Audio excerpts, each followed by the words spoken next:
ये 10:30 हो गया है जी, तो हम लोग प्रोग्राम को फॉर्मली स्टार्ट करते हैं।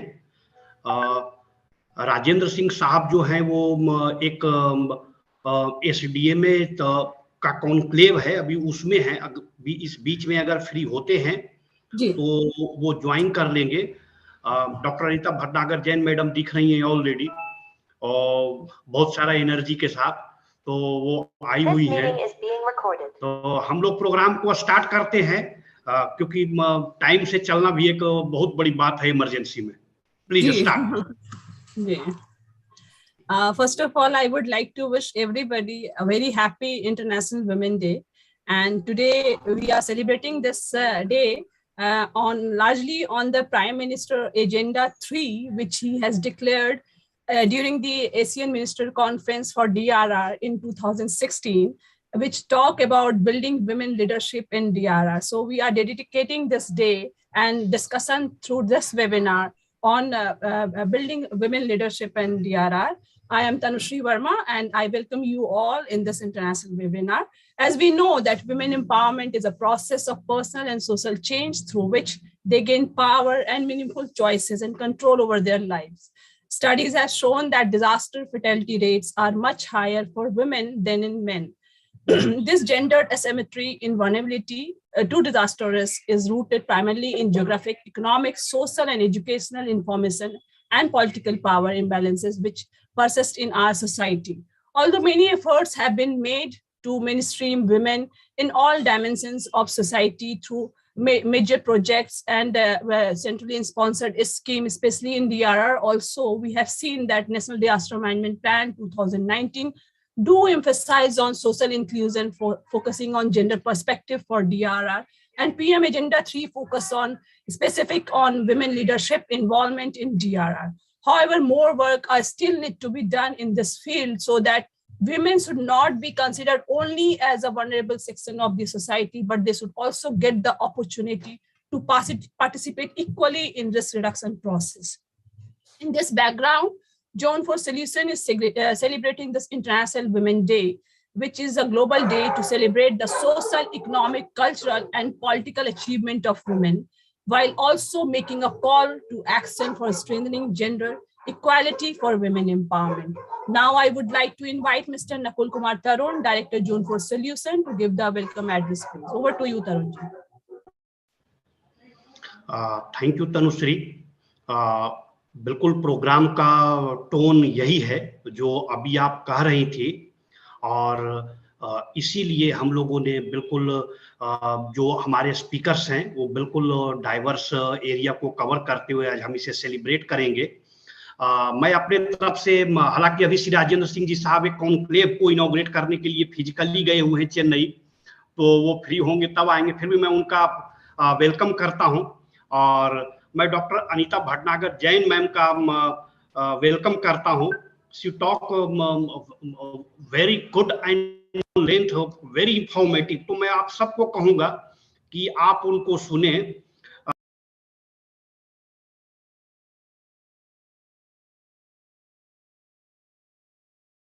Nakul sir, your mic got muted. You are on mute, sir.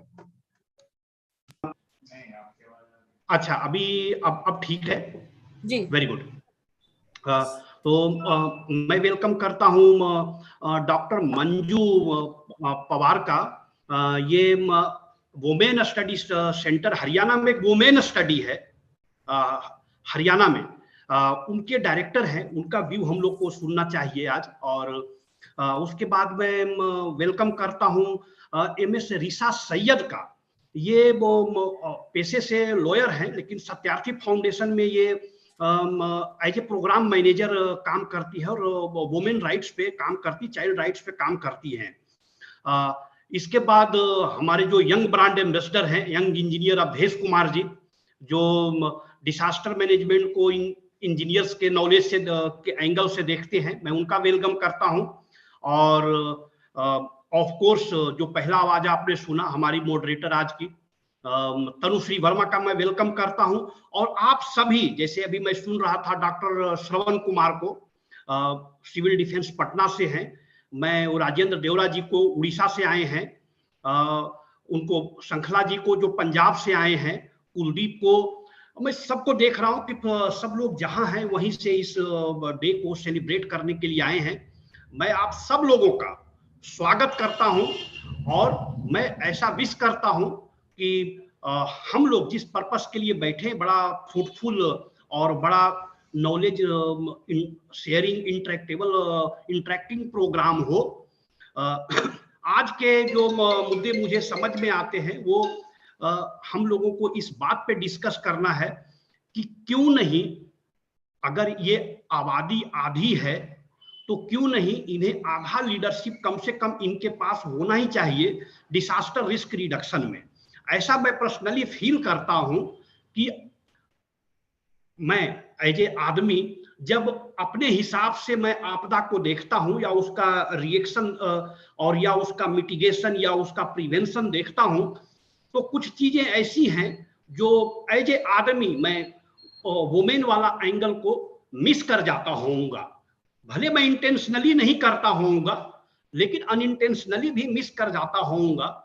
तो खास करके क्यों, क्योंकि वुमेन और चाइल्ड जो है वो बहुत ही वनरेबल सेक्शन है।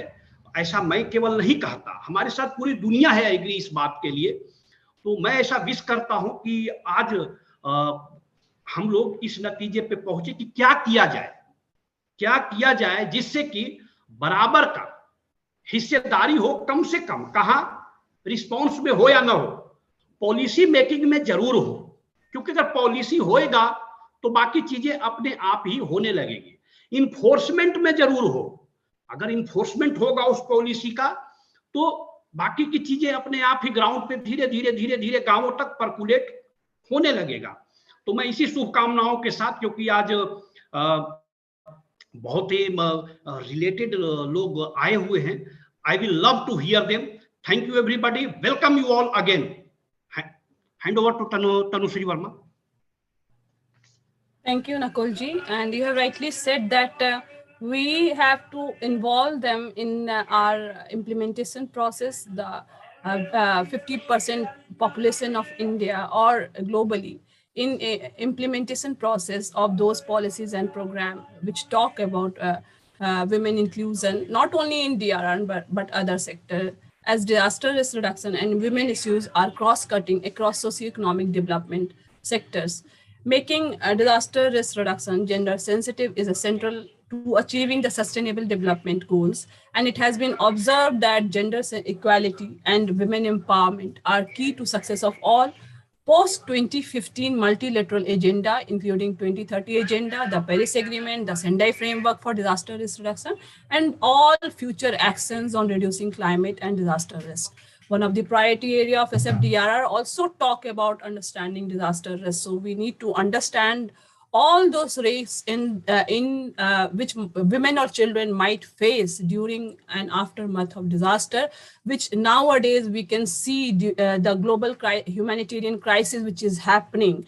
And women and children are the worst sufferer of this humanitarian crisis which is happening around the globe. So with this, now I would like to welcome Dr. Anita Bhatnagar Jain, ma'am, as a special guest of the program. Dr. Bhatnagar is a retired 1985 batch IAS officer, and she has vast experience of working in the field of disaster risk reduction, and also served as a joint secretary at National Disaster Management Authority. I've also got opportunity to work with ma'am for a small tenure at National Disaster Management Authority. She is working for environment for 2 decades and formed Bal Paryavaran Vahini of 100,000 children and made a film Hamari Prithvi Hamara Ghar, screened by UNESCO. Dr. Bhatnagar is currently working as a member administration UP Public Service Tribunal. And Madam, I will request you to kindly unmute yourself and express your thought on the issue of today's webinar, ma'am. Thank you, ma'am. Namaskar. A very, very good morning, Nakulji, Tanushriji, all the esteemed speakers and all the valued participants who are participating in today's program. So obviously, first of all, a very, very happy Women's Day to the women and also to the men who have joined together, because obviously together we constitute society. and we need each other's support. But yes, at the outset, I would definitely like to say that though we are celebrating International Women's Day today, but it should be celebrated. The Women's Day should be celebrated every single day and in every household, every day. Then only we can reach where we want to reach.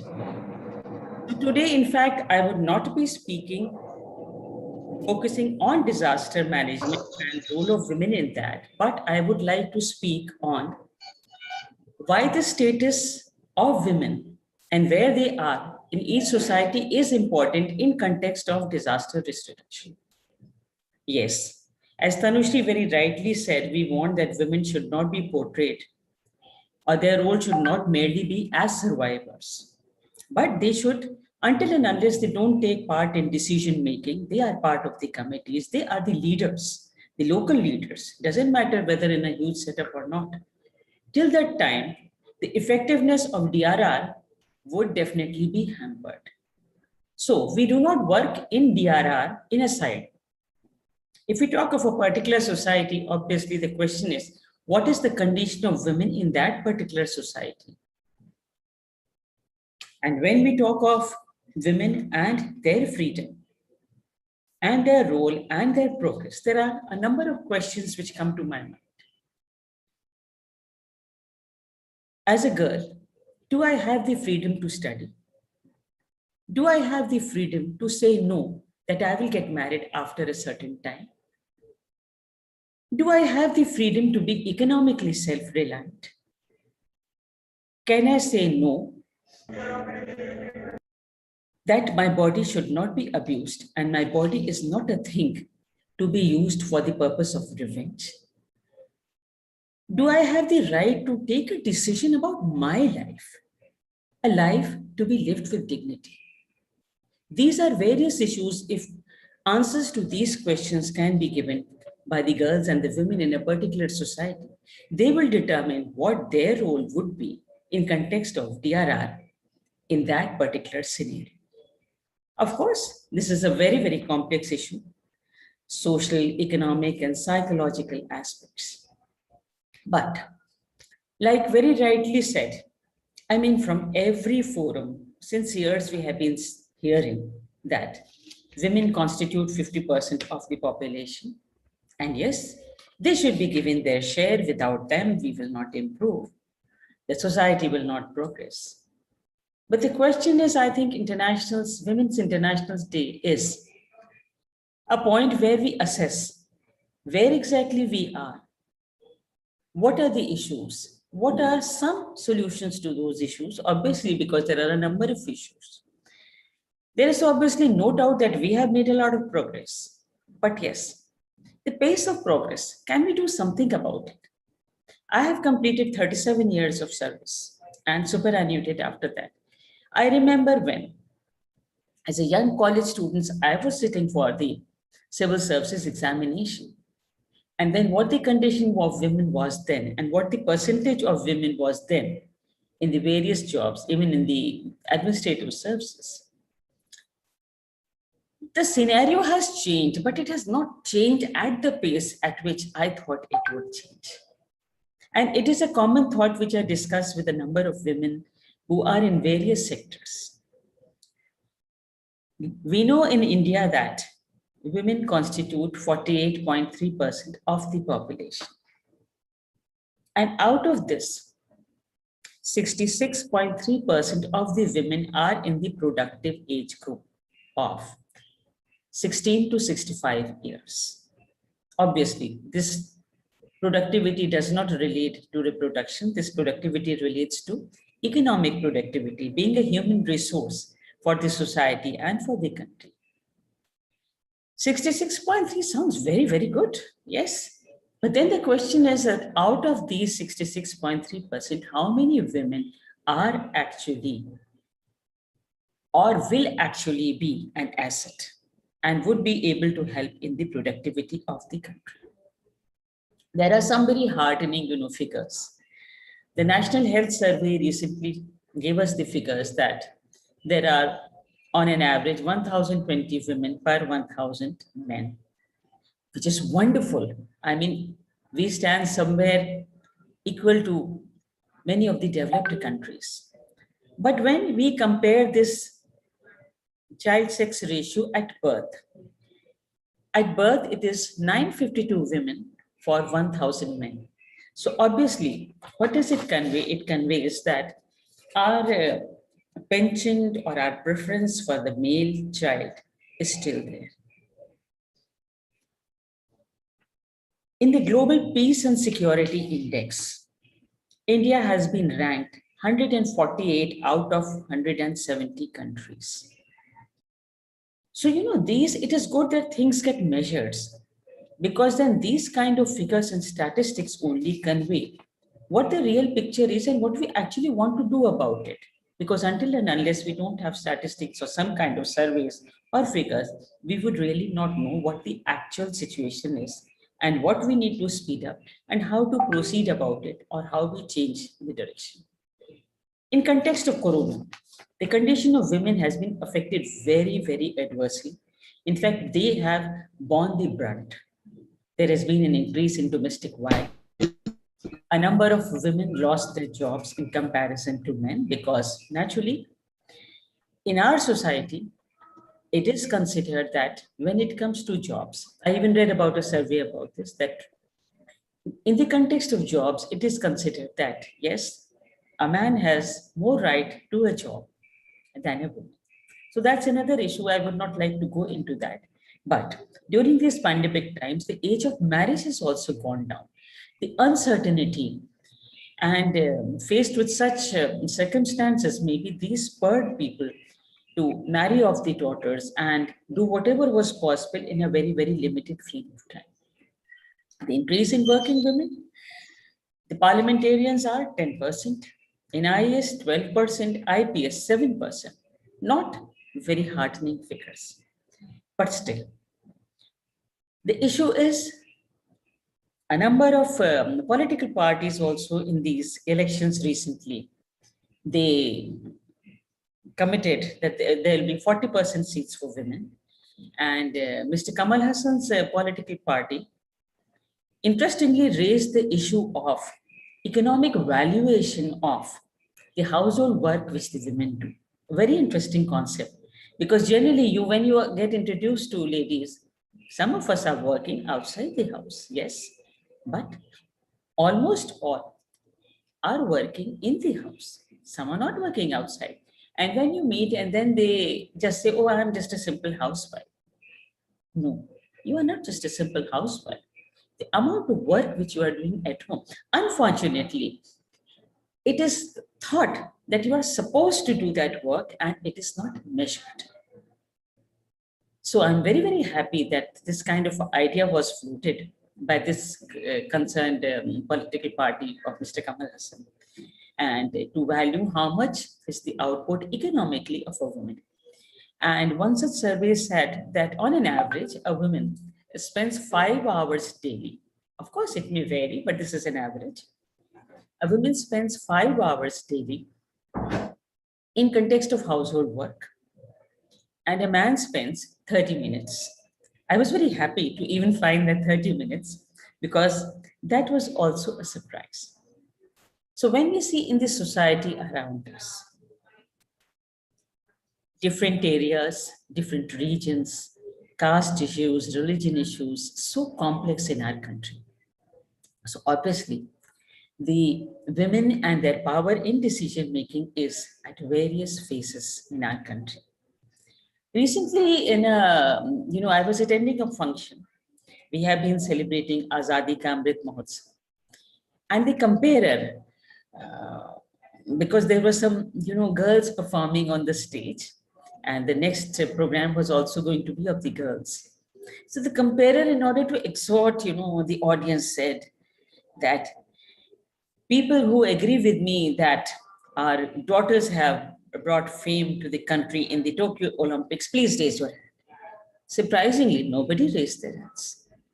Then he again said, then, very gingerly, a few people raised their hands. So this is actually the mindset, the acceptance that, yes, women are performing, girls are performing, and they ultimately need their share of recognition.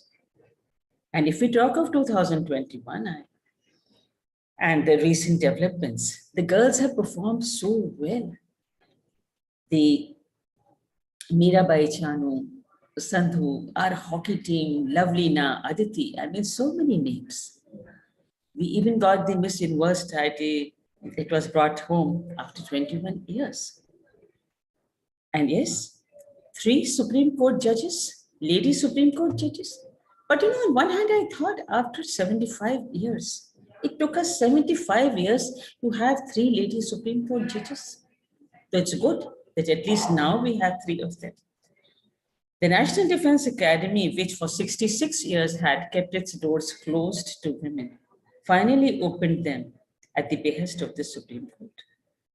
And all of you who saw the Republic Day celebrations this year in 2022, wow, I really loved that, BSF girls contingent, which was there on the motorcycles in their black and red dress and performing such stunts. Of course, they are going to become icons for so many of the younger girls who are seeing them. And India's first Rafale jet fighter pilot, she was there standing smartly on the IFW. Really loved that. And actually, I started feeling very, very emotional to see that girl there. She is an icon and she has created a new history.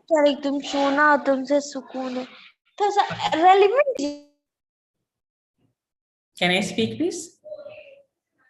Yes, ma'am. Yes, ma'am. Okay. So these are, various examples of women who have performed very well. But a recent survey found that 80% of women, the women who were surveyed in that particular survey, they accepted that domestic violence or physical abuse is correct. Now that is shocking against, we are in 2022. So it is really shocking. But why so? Because the women are conditioned like that. Since we are in a patriarchal kind of a society, so the conditioning of the women, they accept that yes, it is correct. Now, why is it correct? We have to focus on these issues, that how we are going to change the condition of women. Many of you who might think that why I am not speaking on DRR. So let me clarify that for today, I was given this topic about what is the role of women and assessing their progress in context of today, because as I mentioned in the beginning, that until and unless the condition of women improves in society, we will only be talking about involving women in DRR, but the actual progress in the field and on the ground and in the villages would be very, very slow. So just 3-4 concepts. When we talk of glass ceiling, it is very heartening to see that now a number of women are breaking that glass ceiling. And that glass ceiling is very real, whosoever is there and working in various sectors. It is really wonderful that in the IT sector, 25% of the employees are now women.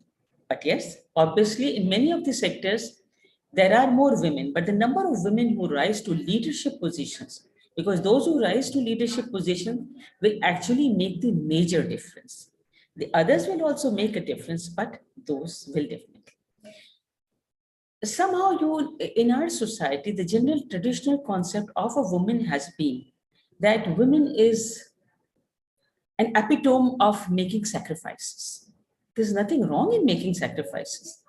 It's very good to make sacrifices, but the onus should not be simply on the women. I would just share with you, I was Additional Chief Secretary, Medical Education, Government of UP. And from our committee, we used to give permissions for, kidney donors. 99.999%, the donors were always ladies. They were either mothers or they were wives. There were cases where the person could not get a kidney donor because no somehow that kidney did not match of the lady, and no male member was ready to donate a kidney for that very, very close relative. So these are the realities of life. We cannot brush them aside. There is another concept. See, I am a person who definitely agrees that a woman should get married. Because that's another beautiful aspect of being a woman. Enjoying motherhood, a lovely, beautiful phase of relationships. But there is a concept also in society that a woman is not complete until and unless she is married. So there is a choice. A man has a choice to be married or not. So a woman also has a choice to be married or not. So those women who have not decided to get married, they do not need to be viewed, with pity or with sympathy, as if they have, there is something missing in their life. It is their choice. So we live in a society, I believe a director from Haryana is also going to speak, and Haryana also, condition of women is a big issue. So we live in a society where there are honor killings. We live in a society where if a woman says no, the boy throws acid on her. How many cases are there if a boy says no and a girl throws acid on him? Why? Because we have conditioned ourselves to this. Interestingly, our country is passionate about cricket. But something which one observed was, with no bias or criticism meant to anybody, which somebody mentioned to me, he said, did you notice that even if our team performs not that well, the news of the men's cricket team is there on the front page. And even if the girls perform very well, their news is generally 2 lines on the front page, no photograph on the front page. Their news is on the sports page. So there are a number of issues which we have to change. We have to change our mindset. We give these daughters of ours, the women of ours, economic independence, a role in decision making. And the most critical thing is we teach our boys to respect them. When we condition the children in our family, why do we only condition the women as, caregivers, or the women as the responsible person? So I believe that what change needs to start, it needs to start from everybody's family. And whatever policies are being implemented, that implementation should go down to grassroots, and until and unless the civil society is not involved, the pace would be much slower. So when we talk of societies, of areas where we are involved in disaster risk reduction, so in disaster mitigation, what is the role? How would we involve those women? In those areas also, there would be women who are a little educated, and even if not educated, maybe they have leadership, they can provide leadership. But we need to remove that bias and bring them out that a women can lead. Somebody was mentioning that, out of many universities, one lady vice chancellor got appointed. And, the way she was congratulated, as if, it was a big obligation that she has been selected for that vice chancellorship. If a lady gets appointed to that, please excuse me, my dear gentleman present here. If a lady gets appointed there, that lady has to work more than twice to get selected there. But we have to change that mindset that yes, a girl and a woman can lead. And this is only possible that along with the government schemes, each one of us in our household tries to do that. Like when you are forming committees, how many women are you going to take this as members? When I was in administration, I suddenly realized that all the committees used to consist of men. So I said, yes, of course, there will be certain women who are competent enough and who have the talent to be nominated. So, compulsorily, I started nominating one woman each in every particular committee. And yes, I started asking for details and CVs, and one found so many of them who were so competent, but since Many of us, we didn't have, that kind of a mindset that yes, a woman can lead or can perform. So this year's, I would say, as I said in the beginning, that yes, we have come a long way. In 1914, when the first International Women's Day was celebrated in Germany, it was for the right to vote for women. Now we have just had the massive elections in some states. And it was so wonderful to see how many women have voted this time. And these figures ranged from above 60% to, I think, roughly 86% in Goa. Even these percentages indicate that, yes, they are realizing, and not only are they realizing, the political parties are also realizing that, yes, the women need to be brought to the forefront. So this is a very, very heartening figure that, yes, we are making progress. So, though, for United Nations to recognize the International Women's Day, it was 1975 that it was recognized. So I was wondering from 1914 to 1975, but still. So this year's topic for International Women's Day, according to United Nations, is gender equality for sustainable growth. Yes, sustainable is not only a fad, but sustainable is essential and critical for life to survive on this planet. So sustainable growth is very essential for each single one of us, and gender equality,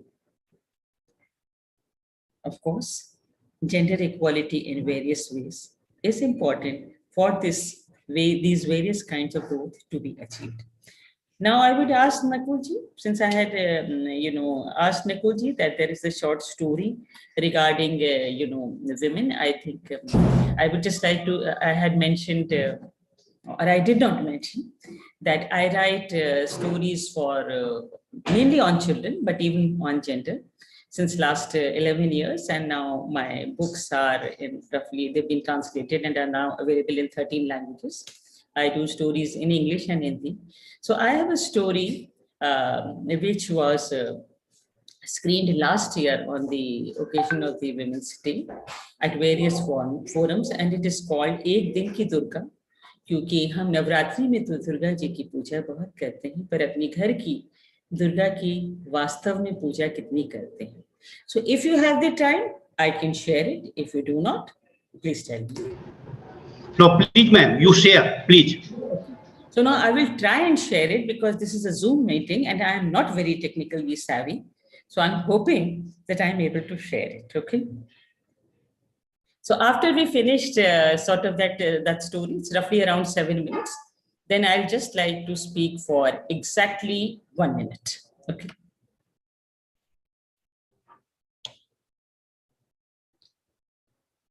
Or E, okay.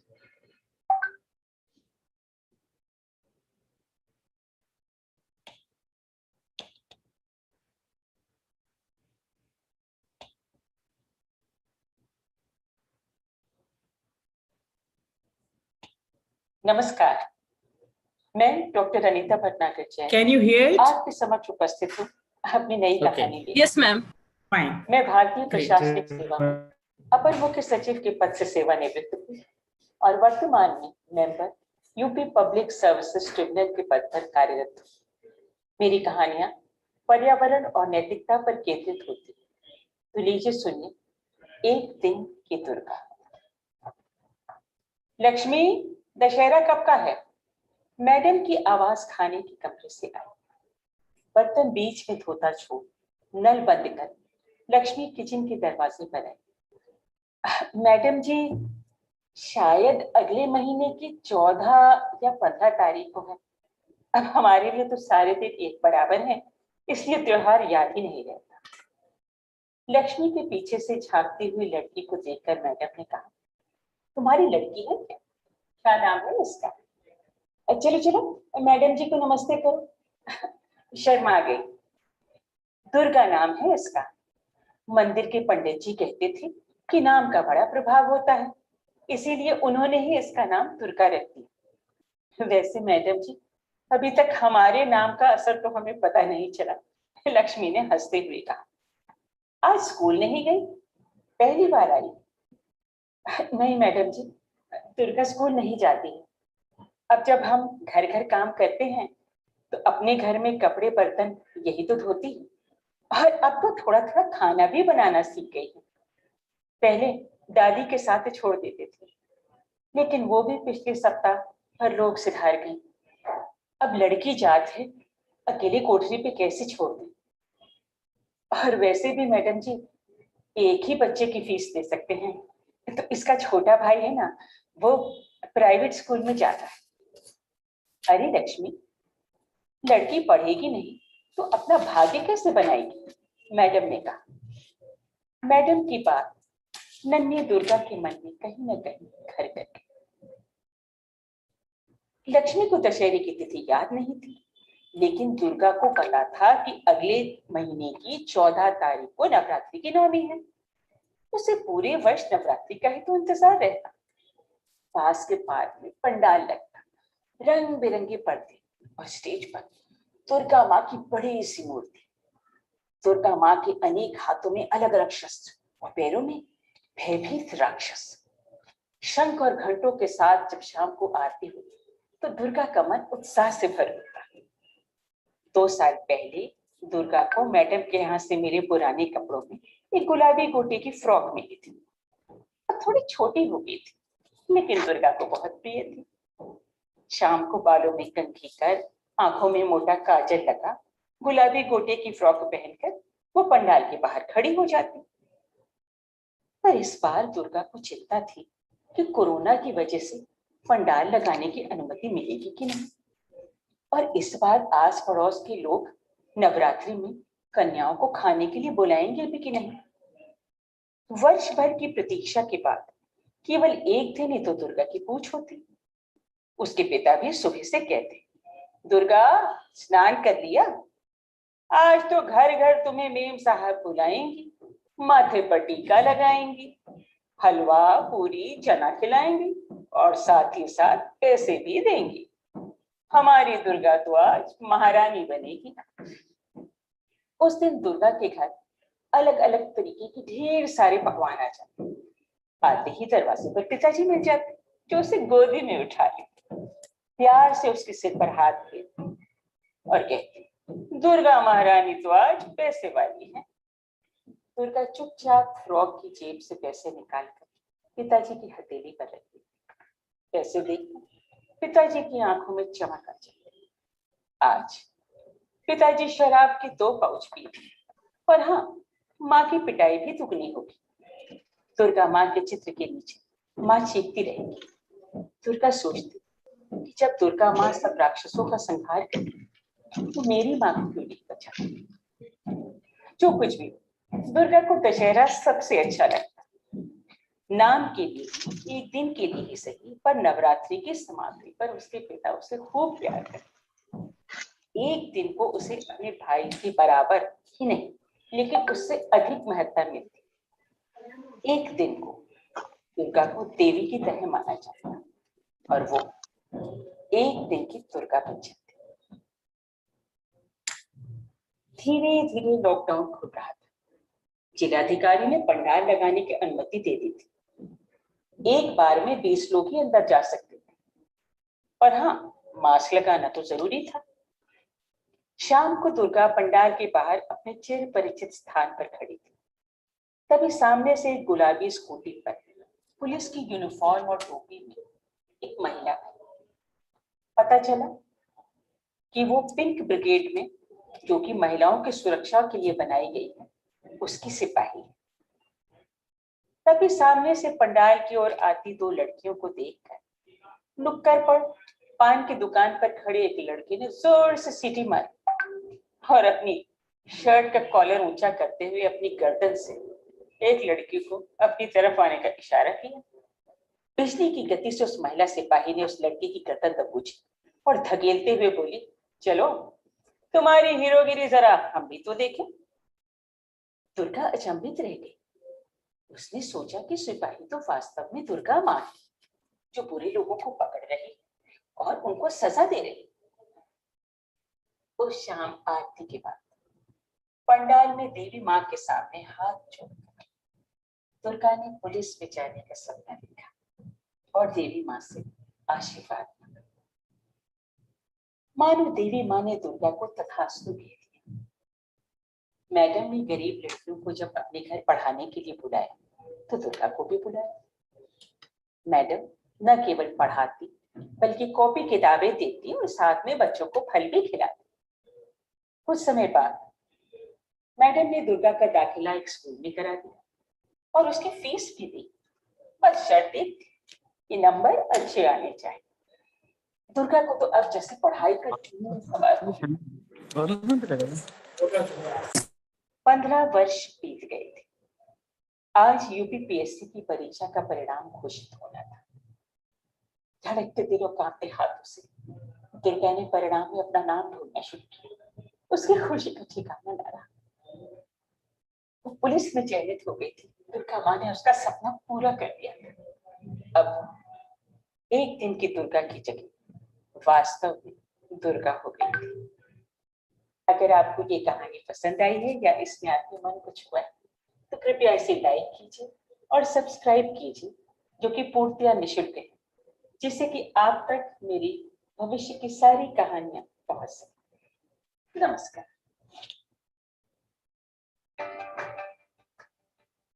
Hey, I don't have to travel to my school. And I learned so much in just 3 hours. That too tension-free 21K school has the finest teachers from all across India and even abroad. Just like we students attend our school from home, our teachers also teach from home. Also, I can go back to every Ma'am, anytime I want. कुछ गड़बड़ हो गई है, मेरे बनने की कोशिश कर रही Anytime they हूँ। want, they can just log in and watch. अब अभी ठीक हो गया है मैम, अब ठीक हो गया है, अब ठीक हो गया है, आप बात करें। अच्छा, मेरे में ये बज रहा है जी नकुल जी।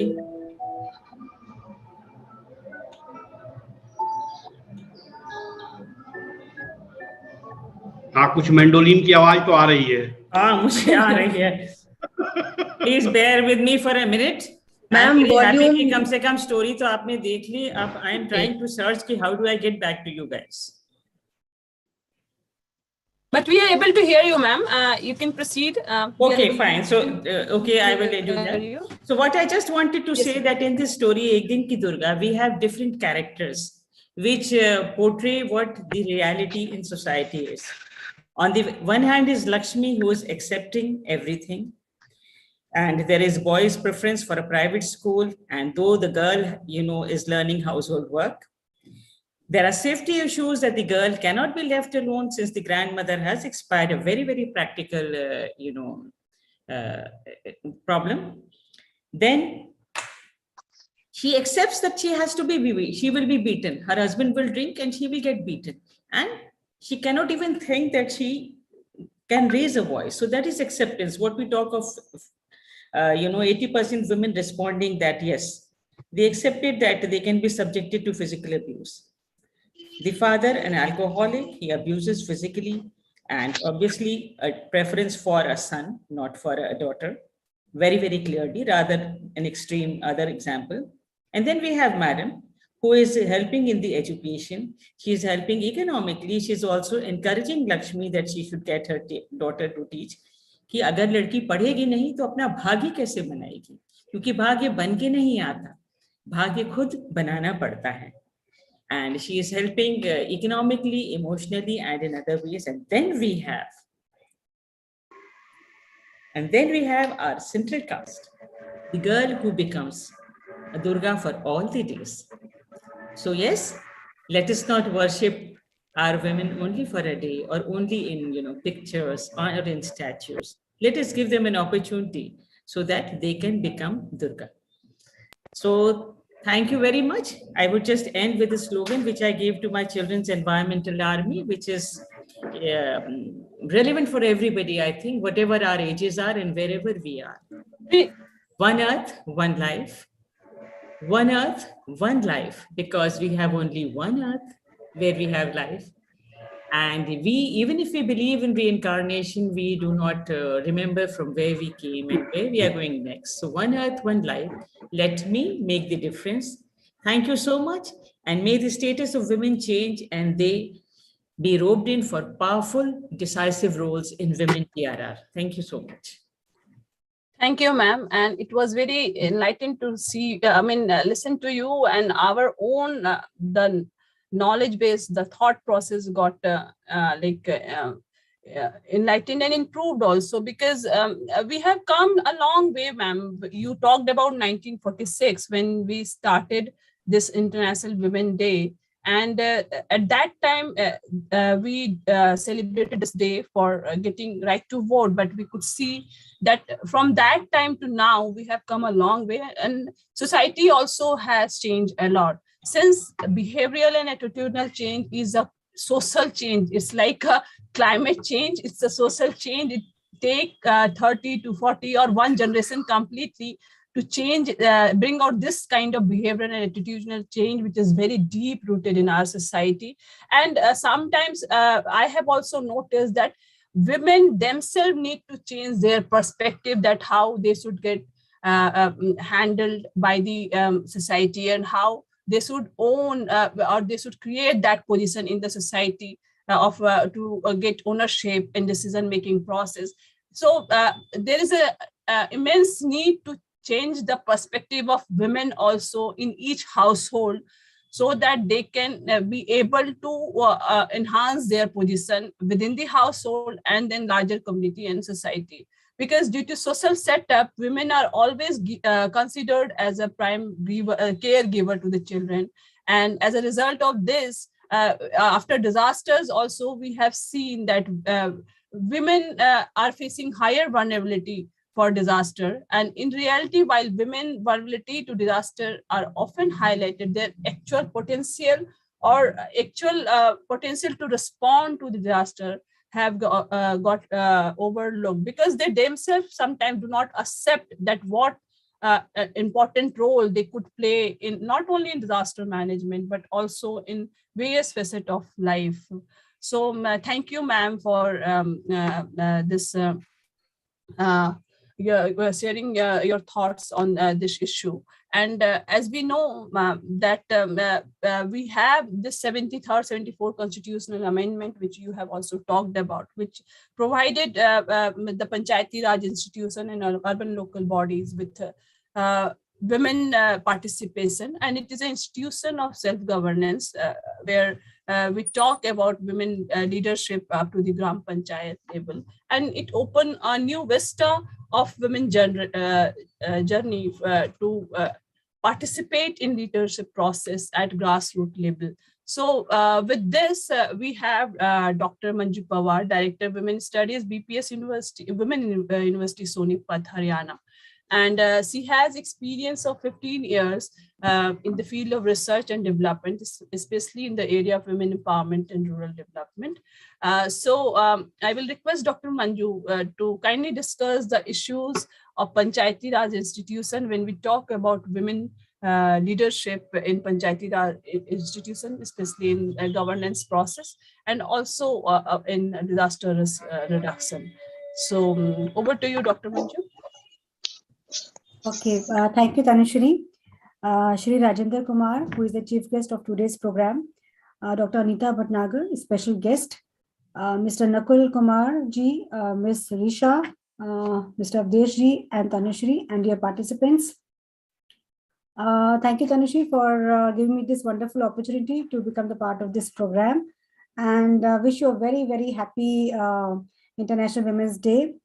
And ma'am, it is Anita ma'am, it is wonderful listening to you, and you have touched upon very important areas related to women empowerment and gender equality.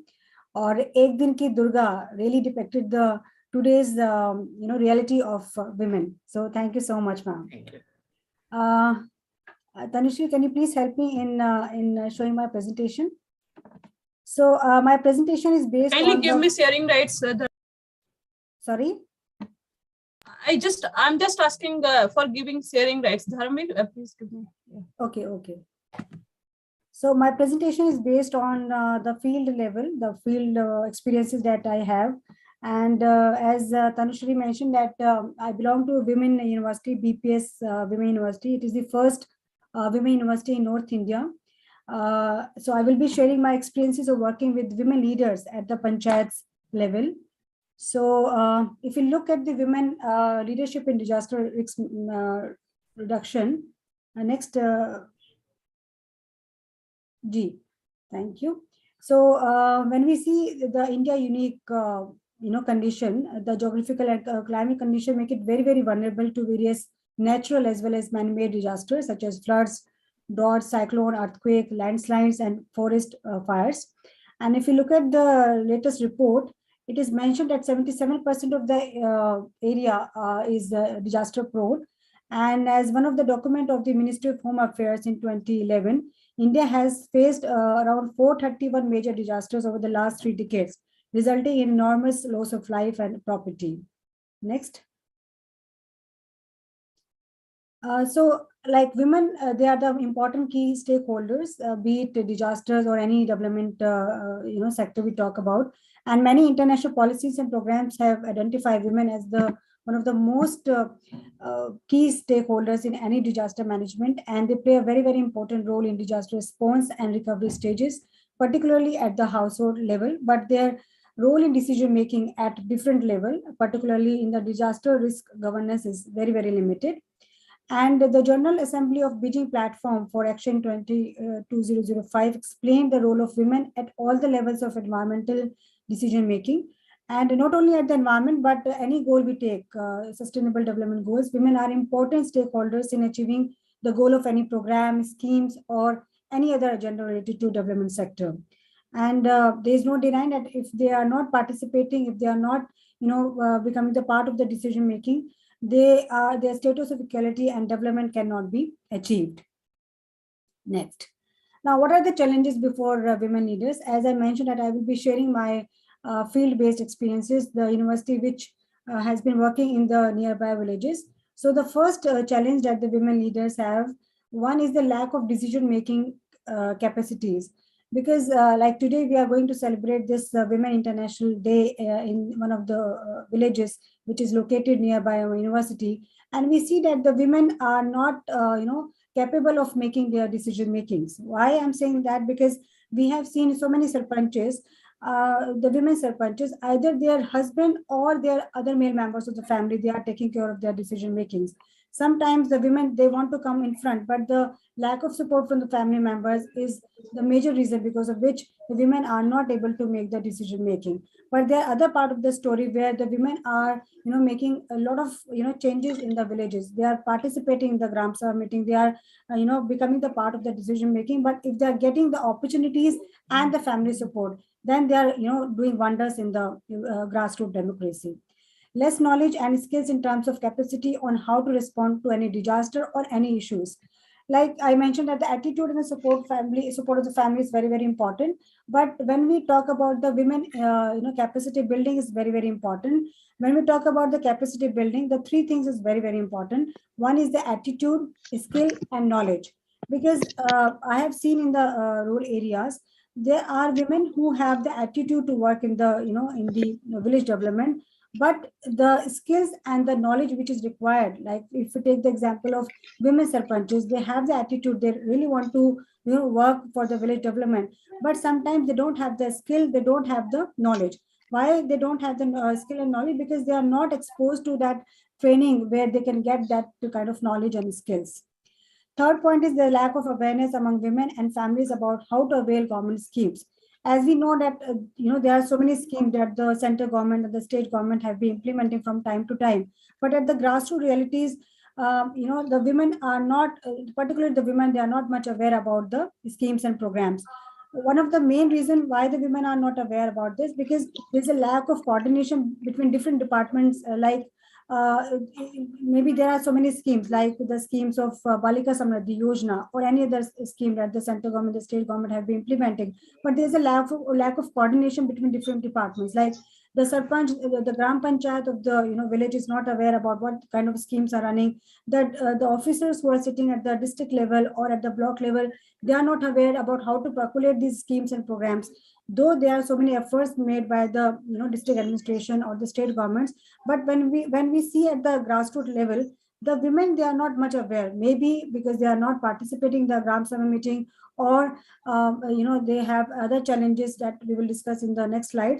So the very important, if we really want to make our schemes and programs successful, whether it is related to disaster, any other development schemes, it is very, very important that there should be a good coordination between NGOs and the CBOs which are working at the grassroots level and the Gram Panchayat. The fourth point is the poor participation level leadership quality of women. Like when we started going to the villages, we experienced that the women, particularly, I'm talking about the women because my presentation based on the women participation in the disaster management. But when we started going to the villages which we have adopted, with the university has adopted, initially the women were not aware about the difference between Gram Panchayat and Gram Sabha. But when we, along with the students, when we visited the villages and we held the focus group discussions with the women, we also took the help of the community-based organization, whether it is self-help group, Saksha Mahila Samooh, or Mahila Mandal, or we have formed a small adolescent group. When we took the help of these community-based organization, there is a sea change among the attitude of the women, because they started going to the Gram Sabha meeting. And when we see the Gram Sabha meeting, the perspective of women and the men, they are different, because I have seen the women, they have a different outlook when we talk about the development. Like when we go to the village, they say, okay, we are ready to participate in the Gram Sabha meeting, but the point is that our issues related to stitching of stitching center should be started in the village, or in a primary health center there should be a female doctors. So such kind of issues are raised by the women only. But when we talk about the men, they talk only the infrastructure, कि बस ये सड़क बन जानी चाहिए या फिर एक building बन जानी चाहिए. So in the Gram Sabha meeting, because it is a very, very important of village governance, the issues which are raised by women, they are entirely different what the men have the mindset of the development agenda. Next. Now when we see Tanushree, next slide. Okay, what is the role of women leaders at grassroots? There is no denying that women can play a very, very important role in the disaster risk reduction. But as Tanushree was mentioning, that the 73rd and 74th Amendment has been done, and it is categorically mentioned in the Act that women have a very, very important. The women sarpanch, the Gram Panchayat have a very important role to play in the development sector. The Article 243 says that the panchayats have they have the right that they can prepare their own economic development social justice plan in collaboration with the NGOs or in collaboration with the community-based organizations. The 9th Five-Year Plan have also given the strength to the panchayats that they are the central agencies for implementing the various programs. But the reality is different. And the panchayats, they are the valuable partners in dealing with the disasters. Article 243D says that every panchayat has to, every district has to prepare a district planning committee in consultation with the Gram Panchayat. At the district level, it is very, very important to constitute a district planning committee, but that district planning committee consists of the members of the sarpanch or at the village level, at the block level. But as I said, the picture is different. In fact, one of our students, she is the member, she is the president of the Jila Parishad, and she is doing a lot of work for the village development. Why? Because she has got the training, she has done the MA in social work, she has got the support from the family. So these are the reasons because of which the women leaders can play a very, very effective role. But the point is that they should get the opportunity, they should get the family support, and the environment should be very conducive to support them. Next. Why women leaders at the grassroots need to be involved in the disaster management? As I mentioned, that Gram Sabha is a very, very important when we talk about the village governance, when we talk about the participation of the women. As we say that there are so many schemes that we implement, but the point is why the schemes are not implemented at the bottom level. Why? Because we are not implementing the bottom-up approach. So Gram Sabha is a very, very panacea to all the problems of the village. And if the women leaders, if the women become the sarpanch, they can change the picture of the village. In fact, one of our students, when they come and they say, ma'am, we want to get a job. So we, as a teachers, guide our student that you are the bahu of the village, and you can become a sarpanch of the village. I mean, this is the best nokri that you can give. You can get in village development. You can get a nokri, plus you can also develop the village. So it's very, very important that the Gram Sabha meeting where the women should come and participate and raise the issues which are required in the village. Second is family, because they are aware about where the resources are limited, but women are very much resilient, and they know how the resources need to be implemented in an efficient manner. Now, when we talk about the accountability, people elect them democratically. I want to give an example, because when we work in the villages, the women they want to become the sarpanch of the village. So what happens that the women who belong to the self-help group or the Saksha Mahila Samuh or the Mahila Mandal, they say that okay, we will elect you as a leader of the village, but it's very, very important that you have to do something for us, in the sense that they are male sarpanches, but they only talk about the infrastructure development of the village. But if we elect them as a women sarpanch, then definitely they are accountable to the CBOs whom they have given the promise.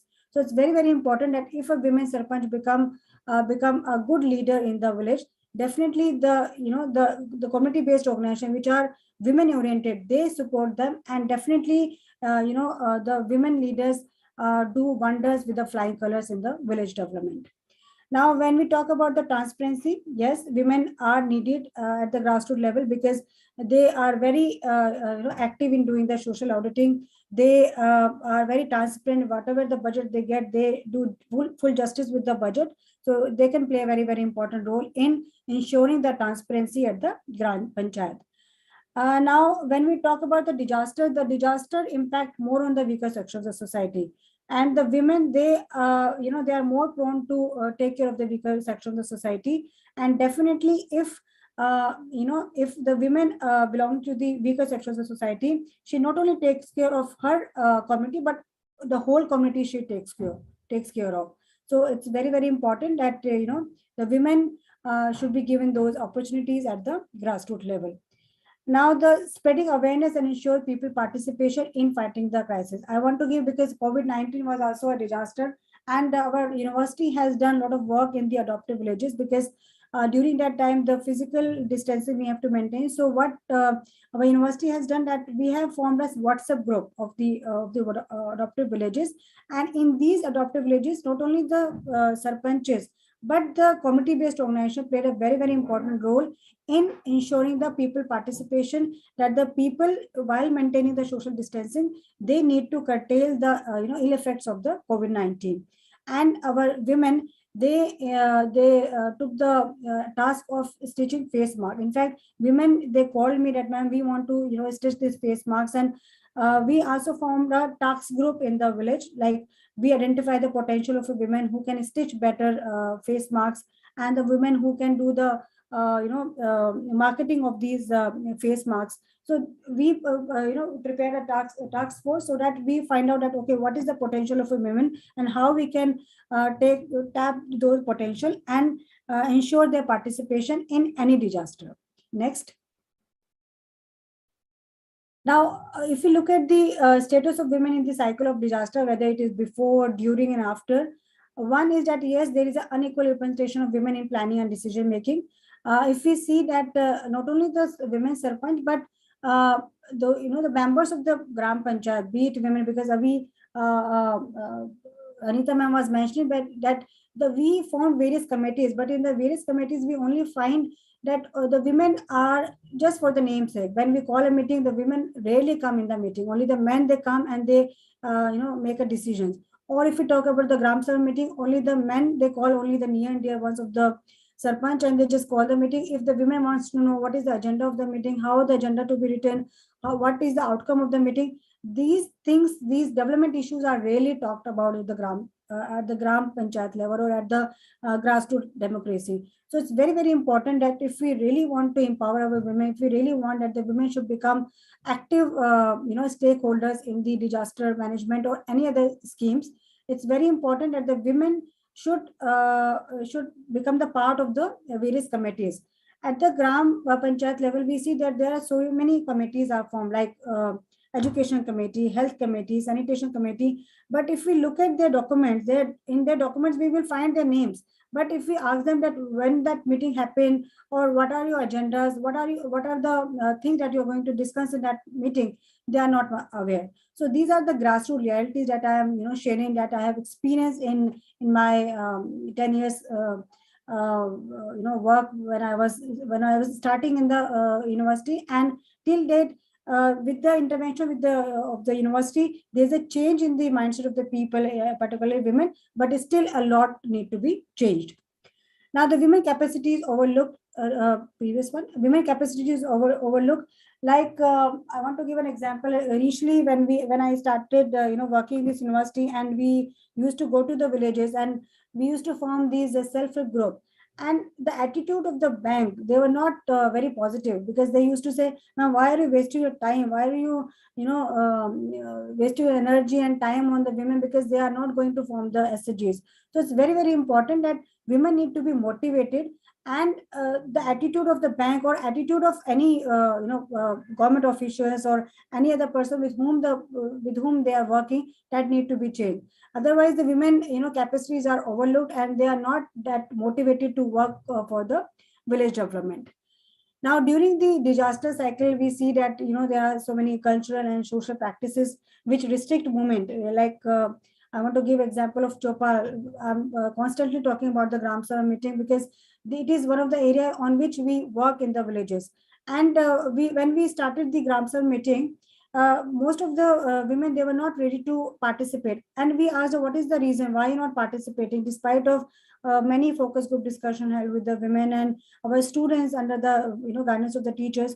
They were saying that, ma'am, we are not allowed to sit in the chopal, because these are the some cultural and social practices that no, we can only discuss these things in the house, but we are not allowed to sit in the chopal. So these are some of the social and cultural practices which restrict women to participate and to become the part of that decision making. And second, responsibility for dependent enhances that risk, because when we during the disaster, we see that the women have to take care of their whole family, so that it increases the risk for the women in particular. After the disaster, there is a need for privacy, but which is not considered for women. And the women, as I mentioned, that the women responsibility to take care of their family becomes more as compared to men after the disaster. Next. Now, what to be done for strengthening women leaders at grassroots? As I mentioned, that there is a need to build the capacity of the women, and it should be on the sustainable basis. As Anita ma'am was saying, that it should not be for one day or for 1 week or for 1 month. It should be done on a sustainable basis. And when we conduct the capacity building programs, it is very, very important that the three aspects, that is attitude, skill, and knowledge, should be given more importance. Then only the women will feel motivated. They want to be part of that decision making. They want to participate not only in the Gram Sabha meeting, but they also want to become the Gram Sarpanch of the village. Because I have so many cases, and their research also show that women who is the part of the community-based organization, whether it is self-help group or Mahila Mandal, they become good leader of the Gram Panchayat. So it's very, very important that at the initial level, we need to start the capacity building programs for the CBOs, and later for the Gram Panchayat members. They play their roles responsibility efficiently, yes, definitely. But for that, it's very important that the exposure of the women leaders to be given. Like, for example, there is an institute in Delhi, it's called Institute of Social Sciences. And every year on 23rd and 24th of March, they give awards to the sarpanches who do best work in their villages. So what we did, the university did, we took 5-6 women sarpanches to the ISS, that is Institute of Social Sciences, and they got a lot of exposure. So it's very, very important. If we really want to bring a change in the personality of the women, they need to be exposed to the best practices. And for example, like I'm working in the self-help group, there are so many self-help group who are exposed to the self-help group who are working very nicely, they are doing income generating activities, they are doing marketing on their own. So the women get a lot of exposure from the other areas, and they get that confidence that if they can do, I can also do. So it's very important that the exposure to the women leaders, to the best practice places, is the important area on which we can work. There's a need to work on these issues. The positive attitude towards preparedness of activities, yes, not only in the disaster activities, but any schemes or any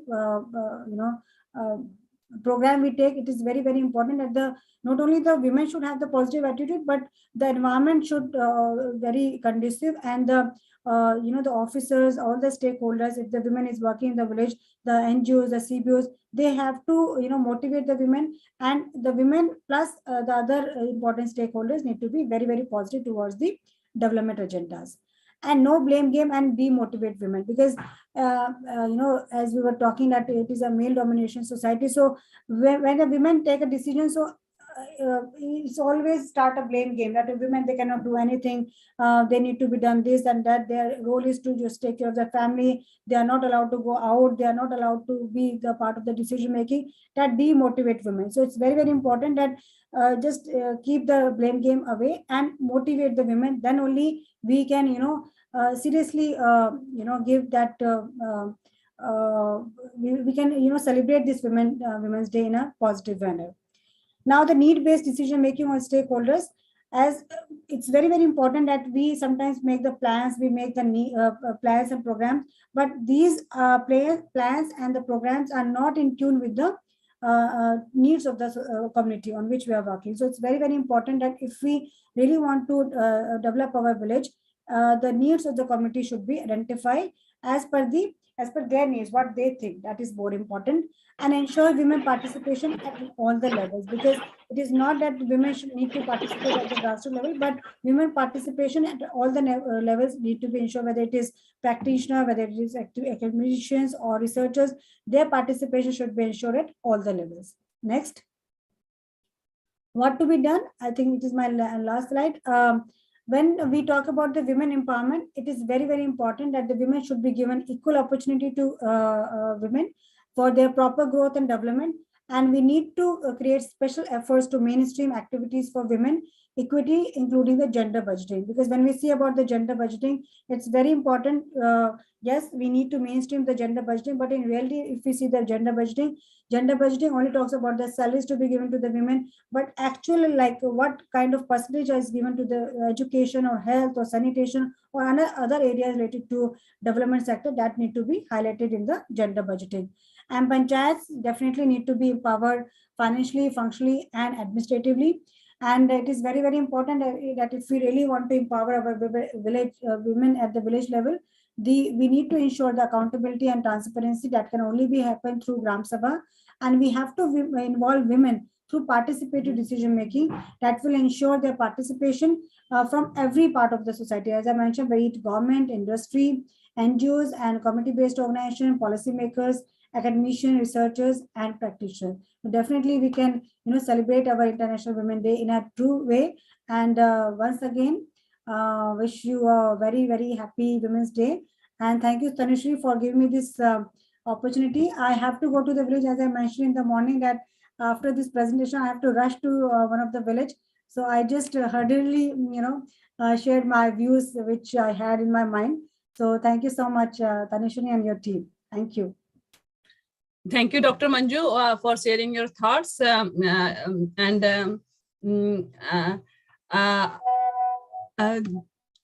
mentioned by you, as mentioned by you, the role of women can be ensured if we will provide them with those kind of participation opportunity at grassroots level.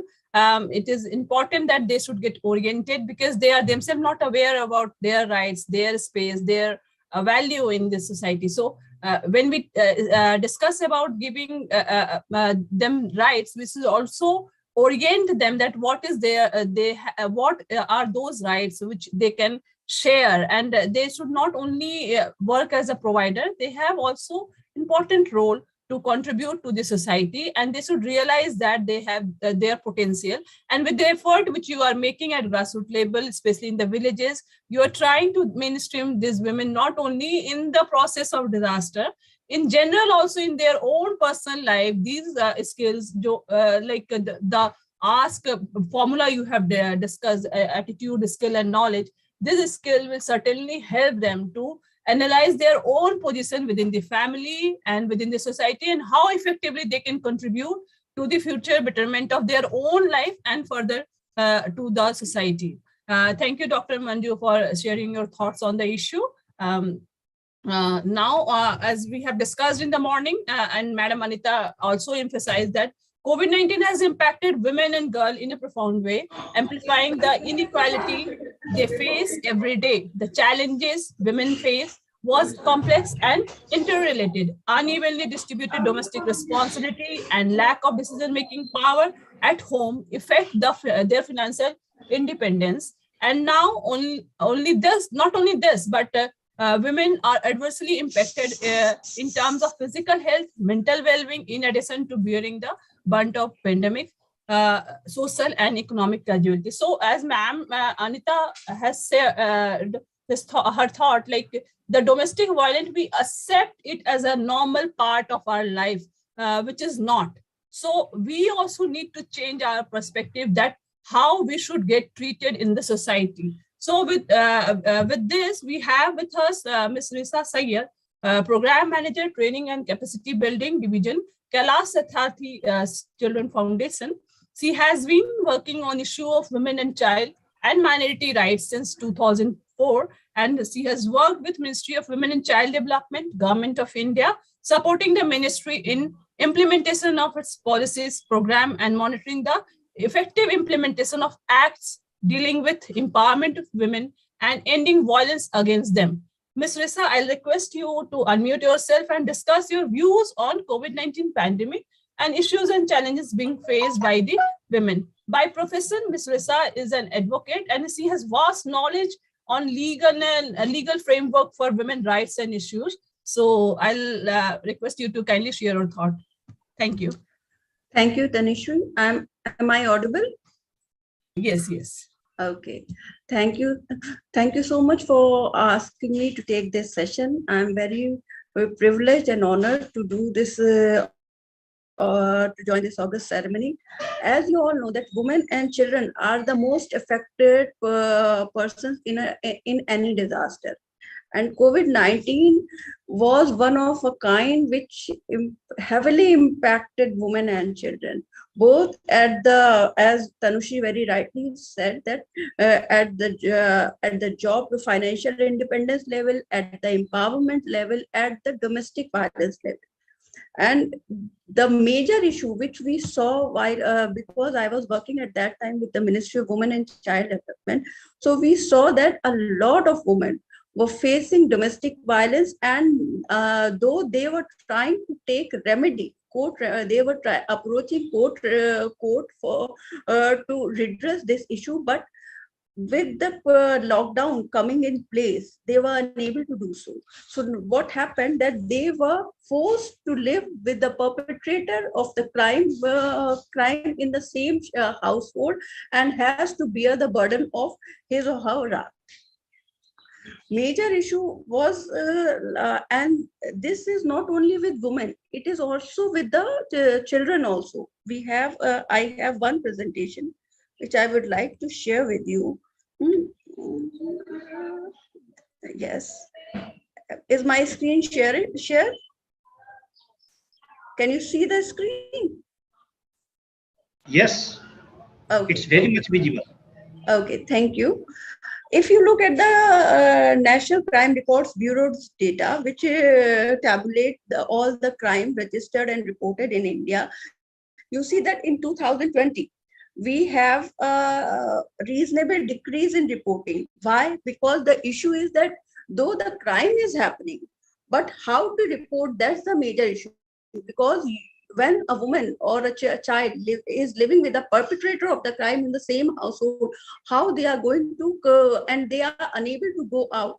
how they are going to communicate that, okay, this is the person who is doing violence with me, or this is the person who is perpetuating crime upon me. So that's why we saw in 2020 that there's a marked decrease in crime committed against women. This is only the data of crime committed against women. From 4,05,326 crimes reported in 2019, you see that there's a decrease of and it came to 3,71,503 cases in 2020. If we look at the highest crime reporting in that particular area, you see that Uttar Pradesh has the highest reporting of crime, then West Bengal, Rajasthan, and Maharashtra. These are the major 4 states where crime was very highly reported, and these are the areas where women are mostly living in a very patriarchal kind of situation. So you can see that though it is being reported, but the number of cases which are not reported could put it in a very high place. Rate of crime, if you look at, then the rate of crime is another story which says that, okay, the number of crimes were committed in Uttar Pradesh, West Bengal, Rajasthan, and Maharashtra. But as per the rate of crime, we saw that in the rate of crime, highest rate was found in Assam, then in Odisha, and then in Delhi. These are the states where highest rate of crime against women were committed. Majorly, we saw that women were, when we tabulate that the crime is basically rape, assault on women, cruelty by husband or others. These are the major issues which we saw are happening. Now, when you saw that these are the crimes which are being committed, we were very, very concerned, and the government was very concerned that how to go about it. And what they do, that we have some kind, the government has basically issued an advisory and said that, okay, all the nodal officers which are appointed under any women-centric legislation, whether it's the Protection of Women from Domestic Violence Act, whether it is the Prohibition of Dowry Act, whether it is under the Prohibition of Child Marriage Act, they said that all the nodal functionaries of all these women-centric acts would be on 24-hour duties, whether it's a lockdown or not. They said that right now it is an unprecedented situation. We might have a problem where woman is being forced to live with a perpetrator. So they said that, okay, you have to do that. And then we have some schemes like one-stop center scheme and women helpline scheme. And apart from that, the National Commission for Women, they issued a WhatsApp number saying that, okay, if you are unable to call us, then then send us a message on WhatsApp number. We will again be able to call you back, or we will help you out in that manner, because the issue is how to report a crime when you are facing lockdown and you are being forced to be enclosed, to live in an enclosed place with the perpetrator of your crime. You can't report it. So this is the major issue. So what happened that internationally they invented a sign. It's for women, so that they could just by signing that sign communicate that they are in danger. The sign is like this. You have to put your thumb at the palm of your hand, and then you have to basically make a fist. If you do that, then everybody know that you are in that this particular woman or a girl is in a difficult situation, and they will help you out. This sign has garnered tremendous, you can say, support. And in one case, a very important case, a girl was being trafficked, being kidnapped by a person, and she was being rescued by the police personnel in US through only this sign. When she was the police vehicle was coming around to this girl, she just did this, and they recognized this sign and they helped her out. So this was a very important thing, and that's what we tried to, the government of India also tried to basically invent, so that more and more women or girls who are facing violence in their home could be helped out. In the same scenario, there is a scheme of Government of India. It is called One Stop Center scheme, under which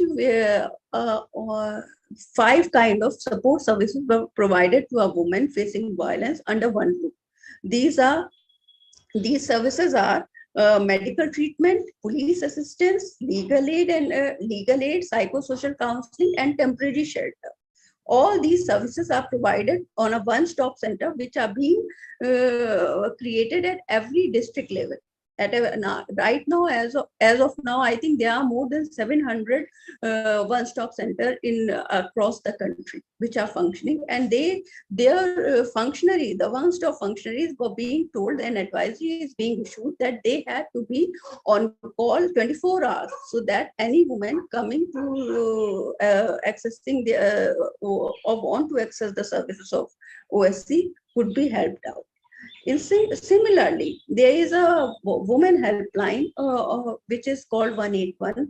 They also were being told that you have to work in 24 hours so that women could complain about facing violence. But the issue was that a lot of women, though they were, and one thing I would like to say that in MHA also issued an advisory saying that all the women shelter homes are exempted from lockdown. So anybody who wants to access any shelter home, women shelter home especially, they can also access them. But the issue was that the lockdown was very strict, and when a woman is under a domestic violence, under a scenario where she is facing domestic violence, she needs a lot of courage and need a lot of support to even complain about the domestic violence she is facing. Because the issue is that this violence is being perpetuated by her near and dear one. Domestic violence is being perpetuated by her father, her brother, her husband, her son, or anybody else who is living with her domestic relationship. So it's very difficult for women to say that, okay, my own blood relation or my own husband or my own in-laws or marital relations are being abusive to me. It's a really difficult situation for them. So it's that's why we ask them to just being very patient and be very careful, and ask OSC functionaries to help them out in any way they can. Apart from that, there is also a helpline from NALSA, National Legal Service Authority, where 15100, which provides free legal counseling. So we also propagated that or disseminated the information about this helpline so that women who are facing violence, if they want to take legal aid or legal counseling for their particular, what are their rights in this particular situation, what are their options in this particular situation, they can directly call NALSA and take legal advice from them. These are some of the efforts which Government of India has done so that women were able to come out of a violent scenario, especially in lockdown. But the issue was that the impact of the lockdown was very severe, and what we saw is that a lot of women were being trafficked, a lot of girls were being were forced into marriage before attaining the age of 18 years. So if you look at, and this was a really problematic situation. So we and for that we are right now as a organization we are working so that we could eradicate and eliminate the issue of child marriage as well as the issue of trafficking. We are trying to organize a lot of awareness programs for the communities and the police and other stakeholders so that they could come around and be vigilant about these issues, because a lot of time child marriage is due to traffic a girl into sexual exploitation or physical exploitation. And trafficking is, as you know, is for the exploitation which include physical exploitation, sexual exploitation, removal of organs, and basically putting that person into a servitude or slavery. So a lot of what happened that despite all these empowering measures, a lot of women, a lot of girls were forced into child marriage because the issue was that the education, their education was basically curtailed. A lot of girls were unable to access online education because they don't have access to mobiles or laptop. A lot of and if you are in a house and you are not studying, then the parents basically try to shift the burden to the marital by getting the girl married to another family. Because this is so what right now we are trying to do, we are trying to raise the awareness around the issue that okay, you need to raise you need to basically educate your girls, you need to give them an opportunity to become economically empowered, and then you need to get let them get married. Don't put them don't force them into marriage before that, so that they could be able to live a dignified life. Trafficking is another issue, which is a very grave issue, which is looked after Government of India as well as all the organization, because as per our organization, we are our organization started with the rescue of child laborers, and with the rescue of a girl from an exploitative situation. So what we do, basically, we try to rescue people who are trafficked. We try to rescue children who are trafficked. We have right now, as of now, from 1980 onwards, our organization is working, and we have rescued around more than 1 lakh children as of now.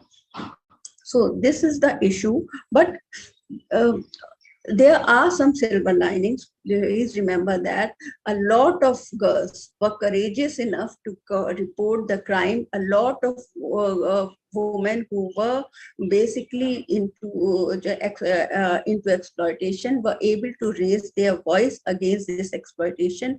And though there are some dark sides, but still we are basically trying to fight it out, and we are able to do that because of the support and and the courage of the girls, of the women who are facing these kinds of violent situations.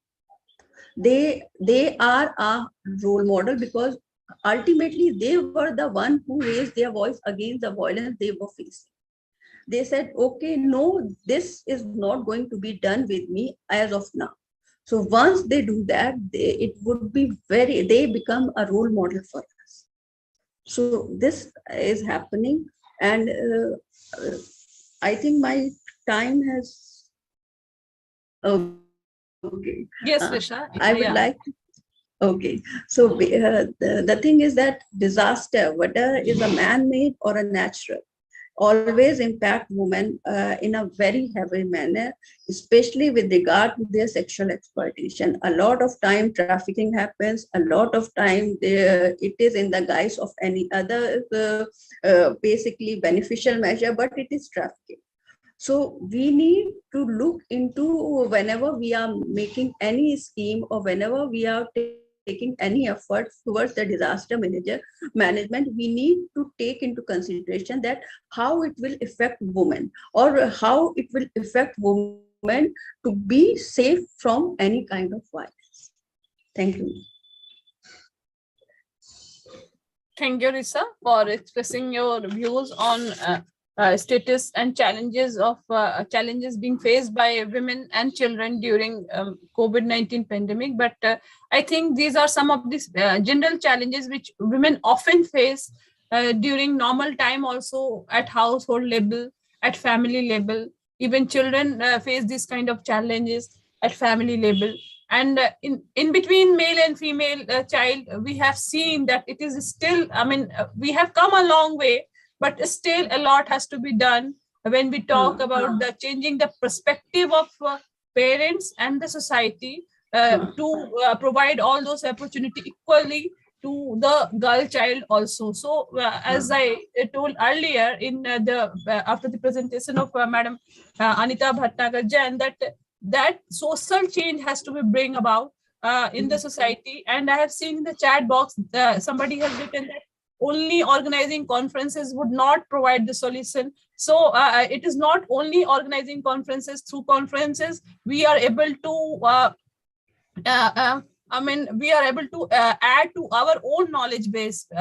All those people who are present here might have got some basic more information and knowledges about the women issues and challenges faced by the women in the society. Some might have got some might have changed their attitude also with the women and children. So this conference is not just to talk about the issue, and then we take this to the grassroots level also, as Dr. Manju was sharing her own experiences at village level, that they are not being provided with all those kind of opportunities. Even though they are provided with the opportunities, they are not aware about they are not skilled enough to use that opportunity, so that they can be able to equally participate in decision-making process. So these platforms provide us an opportunity to us, so that we can sharpen our own knowledge base and further implement that at the field level. People like Risa Sayed and Dr. Manju are doing tremendous work in the field level, and this through this platform we are able to hear their own experiences. So I think this is a very useful platform and knowledge sharing platform. And Dr. Risa, you wanted to add something? Yes, I just want to add what you were saying is right, that the issue I talked about is mostly the general issue which is being faced by women. But in the lockdown situation, what happened is that even if a woman has raised her voice against a violence faced by her, now she is in an enclosed space with the violator. So what happens now? If she has, suppose she was under the counseling, we have to do a lot of counseling of all the domestic violence victims. After that, they are able to say, okay, I am the victim of domestic violence. Now, what happened that before the COVID lockdown, we were counseling women, so that, and they were ready to come out and lodge a complaint. Now, with the lockdown, what happened? They were being forced to live in a confined space with the perpetrator of their crime. They can't do anything about it. So the entire process which we built, that is the courage they have built because of our counseling, has gone to waste. And the other part was, even if a woman has approached the court so that filed lodged an FIR against the perpetrator, now nothing was happening. The perpetrator was with him in the house, and he has full freedom to do anything he wants to do with her. That is what is very, you can say, insidious in this particular circumstances which we were facing. So how to help these women out was a challenge. Yes, and there is a tremendous need to change the perspective, not only of women who knowingly accept this fact that this is common thing which is happening to her, but also to the surrounding environment. Maybe the male parent also, maybe the teacher. So surrounding environment need to be equally sensitized when these kind of issues are to be addressed to. So thank you, Risa, for this wonderful presentation. And I feel that larger audience must have got benefited with your talk. And with this, I would like to invite Engineer Avdesh Kumar. And Avdesh ji has always supported us in all our initiative which we are taking. And he is working with Department of Civil Engineering as assistant professor in Invertis University, and worked a lot in the field of disaster risk management. and I personally seen him from last 1 year. I got to know to him, and he has always supported in all our initiative. So I welcome you, Abheshji, and I will request you to discuss on the status of women in disaster risk reduction issues and challenges. Abheshji.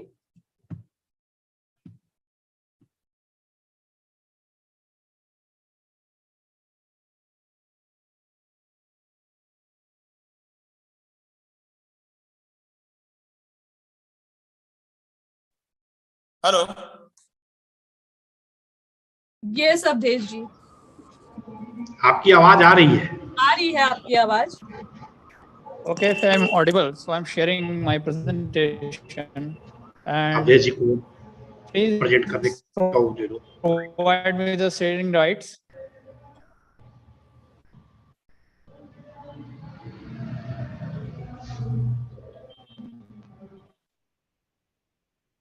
In the meantime, Avdeshji, there is one question in the chat box which says that make women first responder.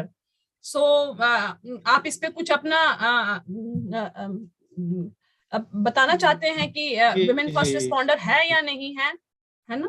थोड़ा इसको भी consider करिएगा। सबसे पहले तो जी बिल्कुल करना पड़ेगा इसको कंसिडर, और शायद अभी हमारे जो लेक्चर्स हुए तीनों हमारे जो women community को represent किया गया बहुत अच्छे से, including Tanushree ji is moderating great, and it is also showing that this type of structure where women are getting voice, they are going to be more effective. And I am the only person who is from the main community right now, a resource person who is going to discuss this pertinent issue to today's International Women's Day. और बहुत बहुत धन्यवाद zone for solution का एक बार फिर, और हम लोग एक वीक में दूसरी बार आई थिंक मिल रहे हैं। सो बहुत बहुत प्रणाम सभी लोगों को, जितने भी लोग आज जुड़े हुए हैं। और यहाँ मैं प्रेजेंटेशन को शेयर कर रहा हूँ, तो प्रेजेंटेशन मोड पे आ जाए तो मुझे प्लीज बता दें ताकि हम आगे शुरू कर सकें इसे। ओके, सो मैंने देखा, मैं अपने वक्तव्य को हिंदी में प्रस्तुत करना चाहूँगा आज, क्योंकि ये बहुत ज़रूरी है कि हमारी जो बात है वो लोगों तक पहुँचे। और ये स्टेटस, और मुझे लगता है कि इस वक्त इस जो विषय को आज के दिन हम लोगों ने उठाया है, तो उसमें बहुत सारी डेटा को अभी हमने देखा, जैसे एनसीआरबी का डेटा, नेशनल क्राइम रिपोर्ट, जो हमारा रिकॉर्ड ब्यूरो होता है उसका डेटा, या वुमेन्स का जो कंडीशन है डिजास्टर से किस तरह, तो ये सारा हमने डेटा देखा। थोड़ी सी प्रेजेंटेशन लाइट है ये, और इतनी हैवी लोडेड प्रेजेंटेशन को नहीं दिया गया है। बस एस्पेक्ट ये है कि हम और आप मिलकर एक डिस्कशन बेस्ड प्रेजेंटेशन को देख लें और समझें कि हमारे समाज की जो रिक्वायरमेंट, जैसे अभी कहा गया कि कॉन्फ्रेंसेस करने से कुछ नहीं, लेकिन जहां पर बिल्कुल रोशनी नहीं है वहां दिया तो जलाना पड़ेगा। तो इस तरीके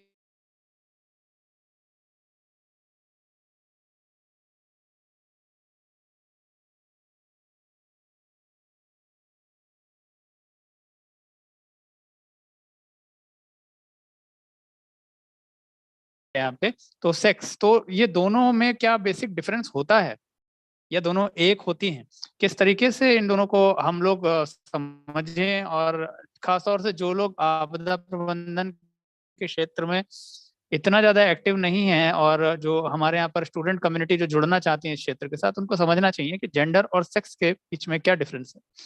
तो सबसे पहली बात, जो जेंडर बेस्ड डिजास्टर मैनेजमेंट है, या हम लोग कहते हैं जिसको GADRR, gender aspect of disaster risk reduction में जो पढ़ते हैं, तो जेंडर क्या है, एक सोशल कंस्ट्रक्शन है, और ये चेंजेबल होता है नेचर में। कई समाज ऐसे हैं जिसमें जो हम पुरुष प्रधान समाज की बात करते हैं, तो कहीं कहीं महिला प्रधान समाज भी होता है। तो इस तरीके से सोशल रोल्स चेंज होते हैं, और ब्रेड विनर्स कौन हैं, वुमेन क्या, कौन हाउस होल्ड काम को परफॉर्म कर रहा है, ये इन सब चीजों में जो हम शब्द यूज करते हैं टेक्निकलिटी में, वो जेंडर है। जबकि सेक्स एक बायोलॉजिकल कंस्ट्रक्शन है, और ये यूनिवर्सल होता है नेचर में, और ये केवल जो हमारा फिजिकल डिफरेंस है केवल इसके बारे में बात हो रही है यहाँ पे। और ये सिर्फ इस बारे में है कि आप बायोलॉजिकली किस तरीके से इस धरती पे हैं, किस तरीके से आए हैं। तो इस तरीके से जेंडर और सेक्स में एक छोटा सा डिफरेंस होता है, जो ये एक तो कंस्ट्रक्टेड बाय सोसाइटी, कि आपको कहा गया कि आप एक हमारे जैसे पुरुष प्रधान समाज है, ऐसे कई महिला प्रधान समाज है, इस तरीके से लोगों ने अपने अपने समाजों को बनाया। दूसरा, ये एक बायोलॉजिकल कंस्टेंट है। और अगर हम देखें ब्रॉड एस्पेक्ट में, अगर इसको हम देखना चाहें तो यहाँ हम देख पाते हैं कि every child is born as male and female, और जब वो ग्रोन अप होते हैं तो वो जो मैन या जो फीमेल होती हैं वो वुमेन में बदलते हैं और अपने अपने सामाजिक कर्तव्यों का निर्वहन आगे चल के करते हैं। और इस तरीके से हम अगर, लेकिन फिर भी भारतीय परिप्रेक्ष्य में या हमारे जो उपमहाद्वीप है इसके परिप्रेक्ष्य में देखें तो मैन जो है उनको male sex plus masculine role, social role दिया गया है, और वुमेन में female plus feminine social role है। और इस तरीके से हम देखते हैं कि ये एक छोटा सा डिफरेंस है। मगर अगर आप लोग थोड़ा सा आज के समय में वेब सीरीज चल रही, तो अगर ये फोटो देखें तो अगर किसी को कुछ याद आ रहा हो कि ये कौन है तो प्लीज चैट बॉक्स में बताएं मुझे, अगर किसी को भी पता हो कि ये कौन है और कहाँ से लिया गया था। देखिए, हमने अभी बातें लीडरशिप की कि वुमेन्स का रोल होना चाहिए, तनुश्री जी ने भी कहा कि इसको कवर अप करें। तो ये जो फोटो दिखाई गई, एक पंचायत नाम की एक वेब सीरीज आई थी, तो इसमें ये एक गांव के प्रधान होती हैं जो कि एक महिला होती हैं, और ये होते हैं प्रधान। तो इनका कोई रोल नहीं होता है, इनका काम ये होता है कि जितने भी पंचायत के डिसीजन होते हैं, होती तो प्रधान इनकी पत्नी है, लेकिन डिसीजन लेने का काम ये करते हैं। तो इनकी पत्नी दिखाए गए और ये दिखाए गए। तो इस तरीके का जो हमारे समाज का स्ट्रक्चर है, ये एक हाइपोथेटिकली या समाज में, सिनेमा के अंदर या फिर वेब सीरीज के अंदर नहीं है, ये एग्जिस्ट भी करता है। कि कई जगह हम लोगों ने वुमेन रिप्रेजेंटेशन को जब देने की बात आई तो हम लोगों ने दे तो दिया और वो लोग वहां पर पहुंच भी गए, लेकिन देखा गया है कि कई बार ऐसा होता है कि उनके बिहाफ पे उनके पति या उनके भाई या उनके समाज के जो पुरुष सदस्य हैं वही निर्णय लेने में, खास तौर से गाँव में, इन्वॉल्व है। तो बात तो वही ढाक के तीन पात हो गई। यहाँ में हमारी डिसीजन मेकिंग, हमारे जो प्लान्स है वो क्रिएटिव नहीं हुए। एक तो कंस्टेंट ये हो गया। दूसरा, अगर हम अंतरराष्ट्रीय स्तर पर अब जाएं, यानी कि हम एक जो ग्राउंड रियलिटी की हमने भी बात की, और दूसरा अगर हम अंतरराष्ट्रीय परिदृश्य में देखें तो ग्लोबल फ्रेमवर्क जो बने हुए हैं, मैं बार बार इसकी चर्चा करता हूं, जब भी आप मेरा लेक्चर देखेंगे तो इसमें आपको सुनने को मिलेगा कि हमारे पास 2015 से 30 और 2005 से 15 यानी हेगो फ्रेमवर्क और सेंडाई फ्रेमवर्क की हम लोग जब चर्चा करते हैं तो यहाँ पर एक बात आती है कि हेगो और सेंडाई फ्रेमवर्क पूरे वैश्विक एक हमारे पास में डिजास्टर रिस्क मैनेजमेंट के लिए एक फ्रेमवर्क बनाया गया, जिसके तहत पूरी दुनिया अपने अपने स्तर से काम में लगी हुई है कि किसी तरीके से हम आपदा न्यूनीकरण के लक्ष्य को प्राप्त कर सकें। और इसी पर चलते हुए अगर हम देखें तो एक बड़े महत्वपूर्ण जो सतत विकास नियम इसके हमारे लक्ष्य हैं, जिसको सस्टेनेबल डेवलपमेंट गोल कहते हैं। अब अगर आप इसमें 1 2 3 4 5 पढ़ें तो ये टोटल 17 हैं, लेकिन अगर इसमें 5वां अगर गोल देखें तो वो जेंडर इक्वालिटी को पूरी तरह डेडिकेट है। यानी पूरी दुनिया कई सारे अपने जो पूर्व आपदाएं हैं, पूर्व उनके जो अनुभव है, उनसे समझ चुकी है कि जेंडर इक्वालिटी बहुत महत्वपूर्ण एक हमारा एक समाज का एक ऐसा हमारा जोन है जिस पर काम किया जाना चाहिए, और जेंडर इक्वालिटी के बिना समाज में सतत विकास असंभव है। तो यहाँ पर इसको 5वें नंबर पर जगह दी गई है। और जब हम इसी सतत विकास के नियम और आपदा प्रबंधन के दोनों फ्रेमवर्क के बाद मैं इस चीज को थोड़ा सा सपोर्ट करना चाहूंगा कुछ पिक्चर्स की सहायता से। आप देखें कि वर्ल्ड वार फर्स्ट की ये मूवी जो आपकी इमेज है, वर्ल्ड वार प्रथम विश्व युद्ध जिसको कहते हैं हम लोग, तो 1914 से लेकर 1918 तक ये चला। तो आप लेफ्ट हैंड साइड पिक्चर जब भी आप देखेंगे तो आसानी से देखने को मिल जाएंगे। ये बड़ी बुरी स्थिति थी, लेकिन एक स्थिति और थी। आप अगर महिलाओं की स्थिति देखें तो इस तरीके से कुछ एक उनके ऊपर जो आप थी कहीं किसी इन सैनिक जो लड़ नहीं है, आपकी आवाज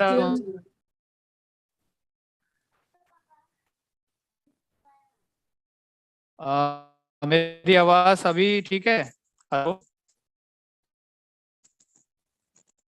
हेलो हेलो। नहीं सर, आपकी आवाज नहीं आ रही है अभी।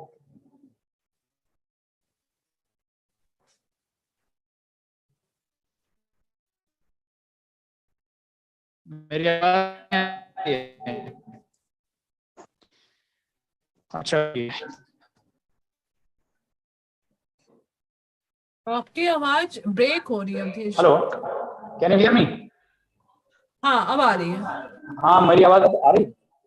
अच्छा, ठीक है, अगर मेरी आवाज आ रही है तो मैं यहाँ पर एक प्रथम विश्व युद्ध के फोटो को दिखाया और दूसरा दिखाया मैंने नेशनल आर्काइव रिकॉर्ड रजिस्ट्रेशन का फोटो, और ये लॉन्ग शेडो वर्ल्ड वॉर 2 की फोटो है। तो इसके अंदर जब आपदाएं आती हैं तो क्या होता है, लॉ एंड ऑर्डर कहीं ना कहीं टूट जाता है और उसका फायदा उठाते हैं समाज में वो लोग जो जिनको हम सामाजिक तत्व या फिर इस तरीके से बेनिफिट्स सीकर कहते हैं। तो यहाँ पर एक वुमेन ट्रेडिंग स्टार्ट हो गई थी 1939 अंदर, जो कि बहुत बड़ा एक इसमें जब हम आगे बढ़ते हैं तो ये दो घटनाओं के बाद हम देखें भोपाल गैस ट्रेजेडी, तो अपने आप में बहुत सर, आपकी आवाज थोड़ा डिस्टर्ब है, स्क्रीन भी आगे नहीं जा रहा है। आपदा भारत की मानी जाती है, पूरे भारत के आपदा प्रबंधन को एक तरीके से एक नई दिशा दे दी थी और ये माना गया कि यहाँ इस तरीके के बारे इस बारे में भी सोचा जाना चाहिए। लेकिन अगर आप देखें तो यहाँ एक लगभग इतनी बड़ी संख्या में just a second, am I audible now? और सर आपकी आवाज अधूरी और ब्रेक हो के आ रही है। ऐसा करें अवधेश जी, आप अपनी बात बोल दें। आई थिंक वो वीडियो शायद नहीं हो पा रहा है, वीडियो ऑफ करके भी आप अपनी बात बोल सकते हैं। अभी आवाज आ रही थी। हेलो,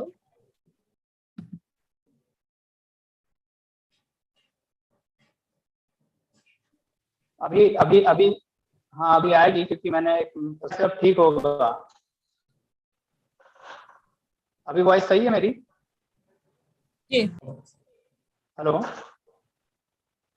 हाँ जी, आवाज आ रही है। ठीक है। तो यहाँ पर आपने देखे कि बहुत सारे एक तरीके से इमोशनल जो so there are lots of people who are still want for the justice. So this is something that impacted the community, women community a lot. And when we see these images from the Himalayan community, that is also known as the Kedarnath 2013। तो यहाँ पर एक बड़े विशेष परिस्थिति जो कि हमने पहले सुनामी में भी ऑब्जर्व की थी वो हुई। तो काफी संख्या में जो वुमेन्स की जाने और केवल इसलिए क्योंकि उनके जो कपड़े थे वो एक बैरियर की तरह है। तो यहाँ पर रिसर्चर्स ने फाउंड किया, हम सुनामी 2004 की देख रहे हैं, तो 14 गुना ज्यादा जो मौतें देखने को मिलती हैं आपदाओं में वो वुमेन्स की होती है। ये एक रिसर्च डेटा है। और 1991 में तो जब बांग्लादेश के अंदर देखा गया तो 80 से 90% यानी 80 से 90% जो मृत्यु थी वो महिलाओं की ही थी। मैंने इससे पहले अभी केदारनाथ 2013 का विजिट किया।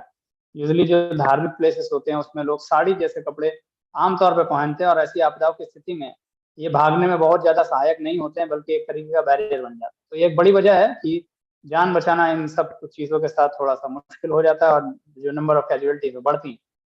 और पोस्ट इमरजेंसी पीरियड में जब यहाँ पर कई सारे जो इनकी जो जमीनें होती हैं इन सबको छीन लिया जाता है। डिजास्टर में सबसे बड़ी बात जैसे हमने अभी उदाहरण देखा विश्व युद्ध 1939-1945 के दौरान जो सेक्सुअल ट्रेड स्टार्ट हुआ था तो सेक्सुअल असॉल्ट बढ़ जाते हैं। 9 out of 10 women affected by the 2004 tsunami in India and 6 out of 10 women in Sri Lanka suffered sexual assault in the 2 years. So it is also a data.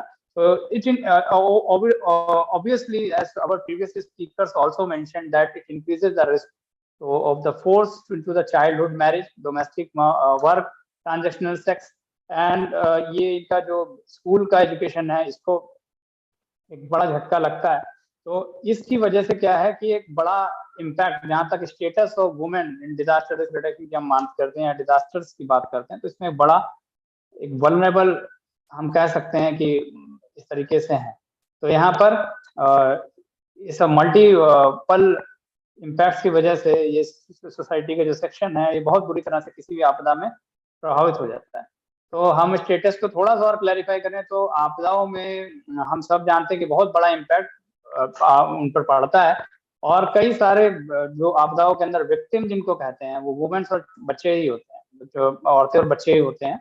और कई सारे developing country में जो बहुत अलग अलग नेचुरल डिजास्टर्स के लिए वनरेबल है, उन्होंने समय समय पर इस बात को देखा। तो यहाँ पर कई बार यही ऑब्जर्व हुआ कि यहाँ पर हैवी इकोनॉमिक लॉसेस का अगर प्रभाव पड़ता है तो वुमेन्स पे पड़ता है, या अगर कोई उनकी फैमिली में डेथ होती तो उसका प्रभाव भी वुमेन्स पर पड़ता है डायरेक्टली या इनडायरेक्टली। और साथ के साथ में मेजर नेचुरल डिजास्टर के अंदर एक बात सामने है कि टेक्निकल नॉलेज ना होने की वजह से, अभी किस टेक्निकल नॉलेज की बात कर रहे हैं ये भी क्लैरिफाई करेंगे।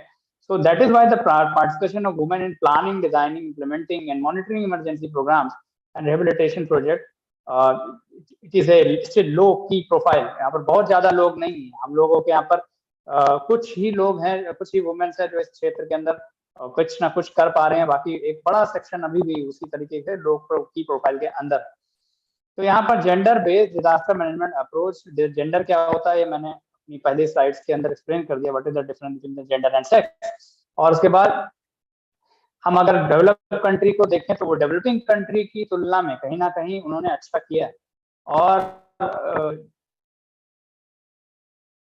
क्यों सवाल ये पैदा होता है कि क्यों ऐसा है कि इनकी जानें ज्यादा जाती है, तो 2-3 प्रमुख कारणों को यहाँ पर देखते हैं।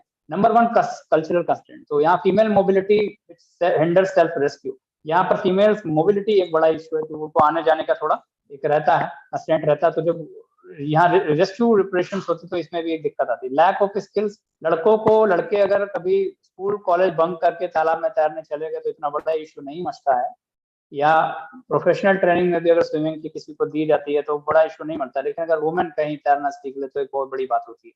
तो यहाँ पर स्विमिंग और ट्री क्लाइंबिंग जैसे स्किल्स ना आने की वजह से भी कई जाने जाती हैं। और less physical strength than males in part due to the biological differences, but some यहाँ पर जो कई सारे बायोलॉजिकल डिफरेंसेस की वजह से भी कहीं ना कहीं थोड़ा सा एक फिजिकल स्ट्रेंथ का भी एक बेस पड़ता है, जिसकी वजह से नंबर ऑफ कैजुअल्टीज बढ़ती है। और इसका एक और वजह है कि ये वजह है कि कई सारे जो देश हैं वहां पर पुअर न्यूट्रिशनल डिफरेंशिएंसीज की वजह से, यानी कि जो लड़के हैं उनको अच्छा खाना मिल रहा है, लड़कियों को उतना अच्छा नहीं मिला, जिसकी वजह से उनको फिजिकल डेफिशिएंसी देखी जाती हैं। तो ये 2-3 प्रमुख कारण हैं जिनकी वजह से वल्नरेबिलिटी और ज्यादा बढ़ जाती है आपदाओं की परिस्थितियों में। और जो हमारा सेंडाई फ्रेमवर्क और ह्योगो फ्रेमवर्क जैसे अंतरराष्ट्रीय फ्रेमवर्क को देखने के बाद भारत की अगर हम बात करें तो भारत में प्रधानमंत्री महोदय ने, हमारे जो श्री नरेंद्र मोदी जी हैं, इन्होंने एक एजेंडा पेश किया इन्हीं सब बातों को ध्यान में रखें कि भारत को कैसे हम आपदा न्यूनीकरण की तरफ लेके जाएं। और यहाँ पर Asian ministerial conference on disaster risk reduction में इसको सामने रखा गया था। तो इसके 10 प्रमुख बिंदु हैं और ये हम आइटम्स इनको बोलते हैं। तो अगर हम देखें तो सभी क्षेत्रों में डिजास्टर रिस्क मैनेजमेंट के प्रिंसिपल को लागू किया जाए, और पूरे दूसरा ये पॉइंट कहता है कि work towards risk coverage of all, सभी को रिस्क कवरेज में शामिल किया जाए। और इसका जो तीसरा है वो पॉइंट ये कहता है कि encourage the greater involvement and leadership of womens in disaster risk management, जो कि एक अछूता पहलू रहा है। जैसे हमने अभी एसडीजी देखा तो उसका पॉइंट नंबर 5 ये बात कर रहा था जेंडर इक्वालिटी की, और इसी तरह माननीय प्रधानमंत्री जी का जो तीसरा पॉइंट है वो ये बात साफ तौर पे करता है कि encouraging greater involvement and leadership of women in disaster risk management. बाकी के एजेंडेस आइटम भी हैं जो कि बड़े महत्वपूर्ण है कि हम साइंस एंड टेक्नोलॉजी का इस्तेमाल करें, invest risk mapping, develop of network of university, ये सारे हैं। लेकिन आज का जो हमारा विषय है अंतरराष्ट्रीय महिला दिवस पे हम लोग जो बात कर रहे हैं तो वो एसडीजी का 5वां पॉइंट और हमारा जो प्राइम मिनिस्टर 10 पॉइंट एजेंडा का तीसरा पॉइंट, यानी encouraging greater involvement of and leadership of women in disaster risk. यहाँ leadership in women in disaster risk management बहुत अहम है, जिसके बारे में आगे की स्लाइड्स भी बताएंगी। और हम देखेंगे कि जब आइटम नंबर 3 को हम फर्दर एलोबरेट करते हैं कि इसमें आखिरकार है क्या, हम प्रधानमंत्री 10 पॉइंट एजेंडा को कई सारी प्रेजेंटेशन में लगातार देखते हैं, लेकिन हम अगर आइटम नंबर 3 को देखें तो आइटम नंबर 3 में इससे पहले कुछ बताने से पहले मैं आपको एक पिक्चर दिखाना चाहता हूँ। देखिए, हो सकता है कई बार ऐसा होता है कि जब कभी आपदाएं आती हैं तो सबसे ज्यादा जो कहते हैं ना, किसी को बचाने में जाने जाती हैं। जैसे मैडम ने बताया था किडनी डोनेशन जो होता है, तो women's loss a lot of life in saving their families, their children. So अगर आग लगी है तो वो, अगर कोई भी वुमेन है वो अकेला अगर बाहर आ भी गई है तो भी वो, अगर वो अपने बच्चे को अंदर नहीं छोड़ सकती, तो एक इमोशनल कनेक्ट है, इमोशनल टच है। तो ऐसी फोटो आप हर जगह पर देखेंगे कि जहाँ पर कैसी भी स्थिति हो, पानी भरा हुआ, आग लगी हो, जैसी भी हो, तो उसमें वुमेन्स अपने बच्चों को कैरी कर रखा होता है। तो आप समझिए इनको रनिंग, इनको कहीं जाने में कितनी समस्या होती है कि ये छोड़ सकते नहीं है। तो इसका मतलब है कि बाकी के मेल्स जैसे शायद कुछ लेकर भाग रहे हो, लेकिन इनको एक रिस्पॉन्सिबिलिटी और भी, ये एक जान नहीं होते हैं अधिकतर, इनके साथ एक से ज्यादा जान जुड़े होते हैं। तो कई सारी फिक्र होती है, कई सारी चीजें होती है जिसकी वजह से इनका बचना। और जैसे बांग्लादेश में ये बात हम ऐसे ही नहीं कर रहे हैं कि 80 से 90% किसी आपदा में केवल वुमेन्स कम्युनिटी का मारा जाना या फिर उनकी डेथ होना, तो एक ऐसी समस्या है जिसको हमें समझना चाहिए कि एक बड़ा मुद्दा है आपदा प्रबंधन या आपदा न्यूनीकरण के लिए। तो इसी दिशा में ये हमारा जो womens in disaster reduction club करके हम लोग प्रोग्राम कर रहे हैं, उस पर हम लोग सोच रहे हैं। तो यहाँ पर prime minister 10 point agenda item number जो 3 है वो बताता है कि ये बड़ा नेसेसरी है कि सभी वुमेन्स इन्वॉल्व हों एंड लीडरशिप हो। इन्वॉल्वमेंट ऑफ वुमेन्स, यहाँ पर मैं समझता हूँ कि अगर हम एक देखें थोड़ा सा, तो भी कुछ वुमेन लीडरशिप में कुछ ही ऐसे लोग हैं जो शायद उस तरीके के शिक्षा स्तर को पा गए और उस तरीके के उनको एक्सपोजर मिल गए, उनको सपोर्ट मिले और वो अपने स्ट्रगल से वहां तक पहुंचे। तो आप देखेंगे वुमेन लीडरशिप में कई बार ऐसा होता है कि कुछ खास वुमेन कम्युनिटी ही लीड कर रही है, जबकि वही सारे प्रोग्राम्स, वही सारे कॉन्फ्रेंसेस, वही सारी जगह पर आपको देखने को मिलते हैं। लेकिन अभी भी जो गांव हैं और जो शहर हैं और जो कस्बे हैं, उसमें एक बहुत बड़ी कम्युनिटी है जो डायरेक्टली हिट होती है आपदाओं से, और उन्होंने शायद आपदाओं का नाम भी उसी टाइम सुना होता है जब वो आती है। तो वो सबका कैसे इन्वॉल्व किया जाए, जो इन्वॉल्व हो गया, जो लीडरशिप ले लिया, वो बहुत अच्छी बात है, लेकिन जो अछूता है उसको कैसे इन्वॉल्व किया जाए, ये आइटम नंबर 3 के सामने एक बहुत बड़ा हमारे देश में चैलेंज है, इस पर काम किया जाना बाकी है। क्योंकि voice, those who have the voices they are free to speak, but those who still not got that voice, तो उनको कैसे बोलना सिखाएं, उनको कैसे इन्वॉल्व करें, ये बड़ी बात है। तो यहाँ पर वुमेन्स को अगर हम बार बार बात करें, disproportionality affected by disaster, they have unique strengths and insights. India must train a large number of women volunteers to support special needs of women affected by disaster. There is also a need for women engineers, masons, building assistants to participate in post-disaster reconstruction and promote women self-help group which can assist in livelihood recovery. I am a civil engineer as well. और बड़ा hardly हमको देखने को मिलता है कि कोई मजदूर, कोई मिस्त्री, ये सब वुमेन कम्युनिटी में हो और वो रिकंस्ट्रक्शन एक्टिविटी में पार्टिसिपेट करे। कुछ ऐसे काम हैं जो उनके लिए निर्धारित कर दिए गए हैं disaster response, disaster recovery operation के अंदर भी। तो हमें वो क्षेत्र खोलने पड़ेंगे जहां पर उनकी क्षमताओं का, उनकी बुद्धि का बिल्कुल अच्छे से इस्तेमाल भी हो सके और वो उसमें और ज्यादा कैपेसिटी बिल्ड कर सकें, ताकि उस तरीके का जो गैप एरिया पिछले कई सालों से है, इसको भरा जा सके। अब आगे आते हैं हम, तो एक ऐसा हिडन क्राइसिस भारत की तरफ बढ़ रहा है, भारत ही नहीं पूरी दुनिया की तरफ एक्चुअली बढ़ रहा है, तो उसको हम कहते हैं कि ग्लोबल वाटर क्राइसिस। और नीति आयोग में एक बात कही गई, नीति आयोग ने एक बात कही कि देखिए एयर पोल्यूशन की जब बात आती है तो एयर पोल्यूशन पे काफी काम हुआ है, बड़े अवेयरनेस कैंपेन बने, बड़े लॉज बने, बहुत सारी चीजें होती हैं, लेकिन हमारा कहीं ना कहीं वाटर पोल्यूशन एक ऐसा एरिया है या वाटर की जो इस पर इतना ज्यादा सेंसिटाइजेशन अभी नहीं हो पाया। तो इसको इसलिए कहा गया कि अगर हम देखें, बड़ी चिंताजनक फिगर्स हैं हमारे पास में कि लगभग 21 भारतीय शहर जो है उनको कहा गया कि रन आउट ऑफ वाटर हो जाएंगे और 40% के करीब जो भारत की पानी की सप्लाई है वो डिप्लीट हो जाएगी और अनसस्टेनेबल बन जाएगी और 70% इंडिया का पानी और यहाँ पर हम बात कर रहे हैं कि जो वर्स्ट वाटर क्राइसिस भारत के समक्ष जो होने वाला है, आने वाले हैं, तो ये कोई ऐसा नहीं है 2070, 80, 90, 100 की बात कर रहे हैं, इसको हम लोग 2030 में ही देखने वाले हैं अगर हमने सही कदम नहीं उठाए तो यहाँ पर ये एक बड़ी चुनौती है और ये कितनी बड़ी चुनौती है कि इसका अंदाजा ये इसी बात से लग जाता है कि यहाँ पर 6% लॉस हमारी कंट्री के जीडीपी एक्सपेक्टेड है 2050 तक। ये जो नीति आयोग की अलार्मिंग बेल है ये कहती है।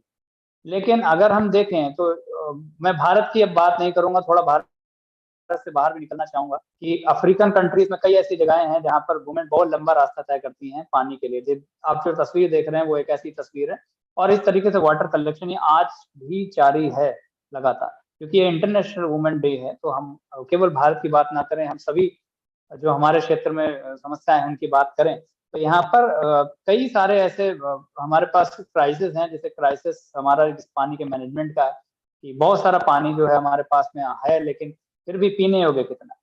तो क्राइसिस ऑफ इकोनॉमिक्स, अगर लॉस प्रोडक्टिविटी की टर्म्स में हम देखा तो अफ्रीका के अंदर 40 बिलियन आवर्स वेस्ट चले जाते हैं, जो कि पूरे फ्रांस के इंटायर एनुअल वर्क फोर्स के बराबर। यानी फ्रांस में एनुअली जितना काम होता है उतना 40 बिलियन आवर वेस्ट हो जाते हैं पानी इकट्ठा करने में वहां की कम्युनिटी।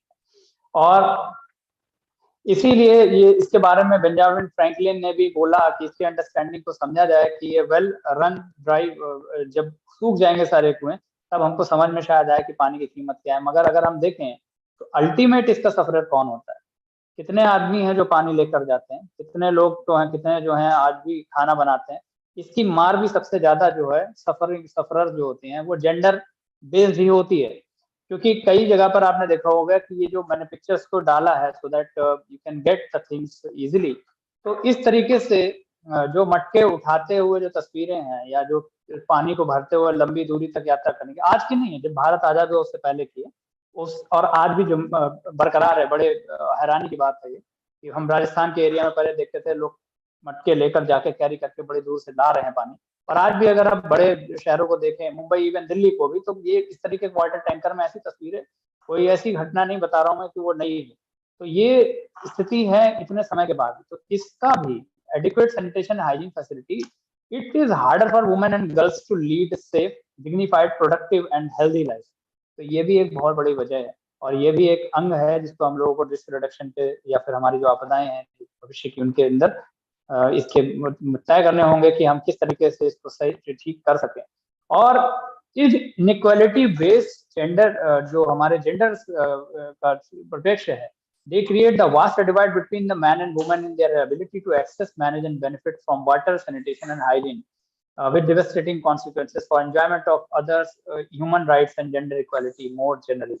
तो अगर जेंडर इक्वालिटी की हम बात, अगर हम ये शब्द भी यूज करें तो अब हम ये टर्म्स को नहीं छोड़ सकते कि यहाँ पर आगे मूव करें। तो क्योंकि समय बहुत अधिक नहीं है, तो मैं समझता हूँ कि ये ऐसा विषय नहीं है कि जिसपे कुछ हुआ नहीं है। ये मैं अपने क्षेत्र की ही, यानी मैं बरेली में इस वक्त हूँ, तो यहाँ पर एक इनिशिएटिव जो कुछ लोगों ने लिया था, और ये इसाबेल हॉब्रेन जिनको हम कहते हैं कि एक डॉक्टर क्लारा स्वान, और ये मैं इसलिए बता रहा हूँ कि डॉक्टर क्लारा स्वान जो थी, ये first lady doctor missionary in the world रही हैं, और इन्होंने medical care womens and childrens को देने के लिए भारत के अंदर बहुत बड़ा योगदान भी दिया।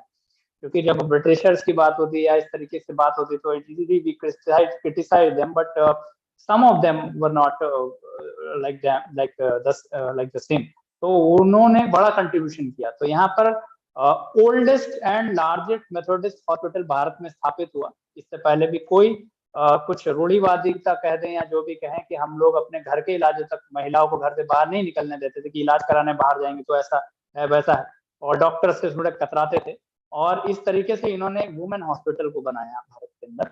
और इसी तरीके से ये 1870s के परत में इनके साथ इनकी एक फ्रेंड और थी जो इन्होंने 1886 में वुमेन एजुकेशन में काम किया, इस डायरेक्शन में काम किया, इसाबेल हॉब्रेन, जो कि लखनऊ के अंदर है। और 1869 इन्होंने जो ये काम किया तो उसमें वुमेन्स का ही एक कॉलेज बनाया जिसके अंदर वुमेन एजुकेशन प्रमोट किया। एक ने मेडिकल फैसिलिटी वुमेन को इनेबल किया इस रीजन में, और दूसरे ने हमारे जो चिकित्सा शिक्षा क्षेत्र, शिक्षा और चिकित्सा दो से इंपावर करने की कोशिश की।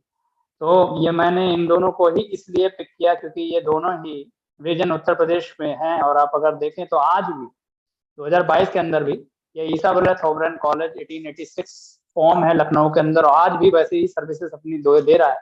वुमेन एम्पावरमेंट के लिए काम कर रहे हैं थोड़े जमीनी स्तर पे। और यहाँ पर दूसरा जो है वो वहाँ है जहाँ पर मैं बैठा हुआ हूँ इस टाइम, बरेली के अंदर 1870 के अंदर क्लारा स्वाइन हॉस्पिटल। ये बहुत एक्सीलेंट इन्होंने काम किया।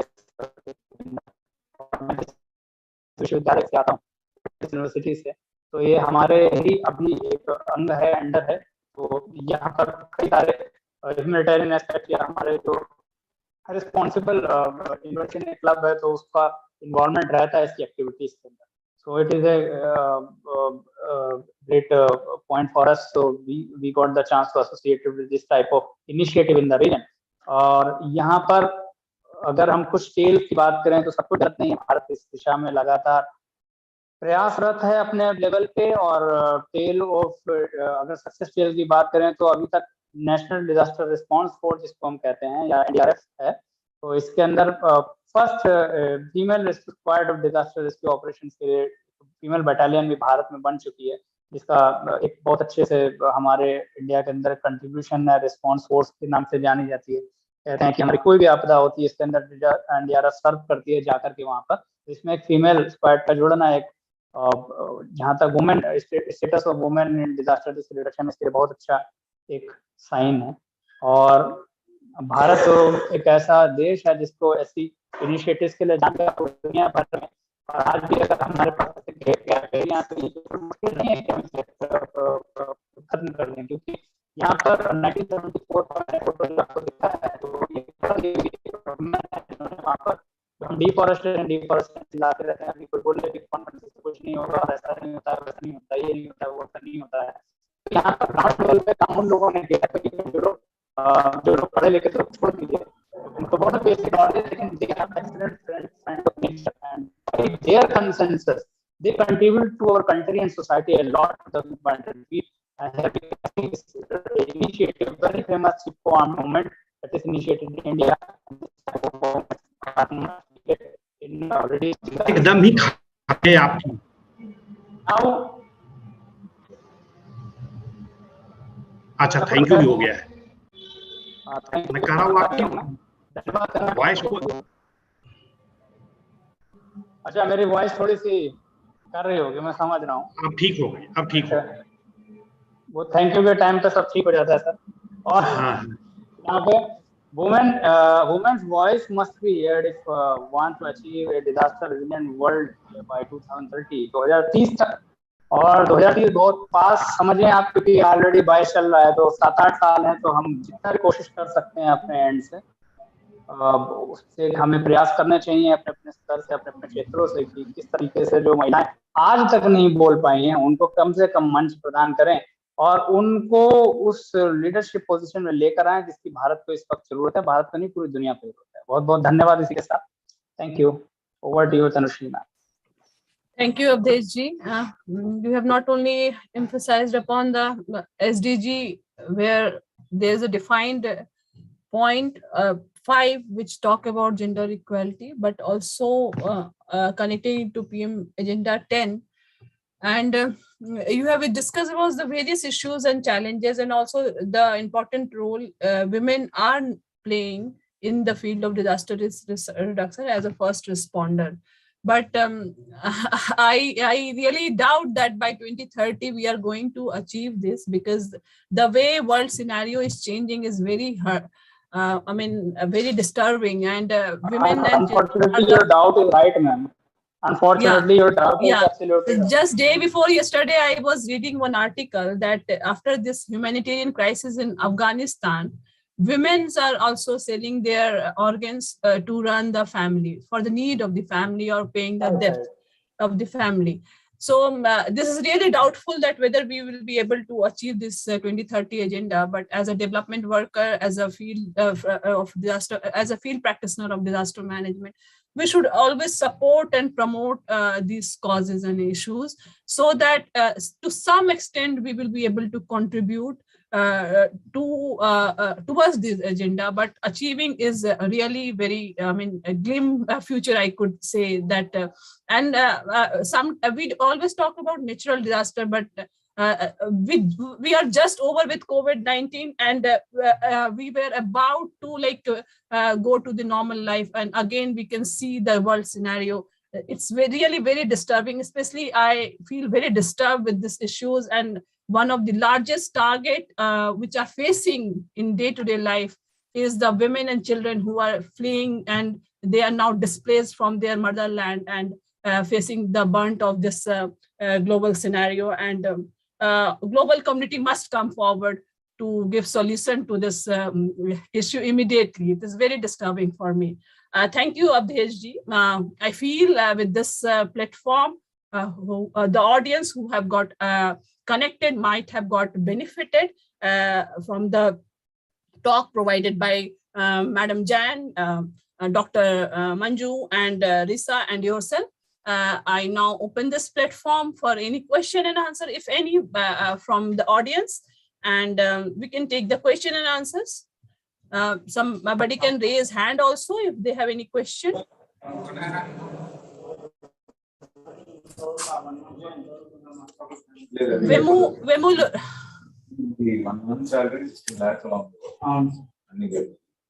We are not able to hear you, Mr. Vemulari. You're not very clear, audible, clearly audible. You can type your question in the chat box also. You can type it. We will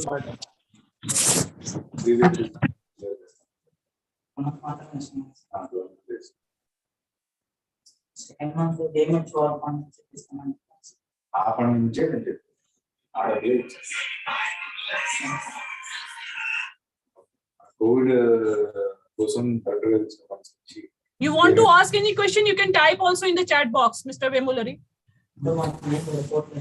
If any other question from anybody?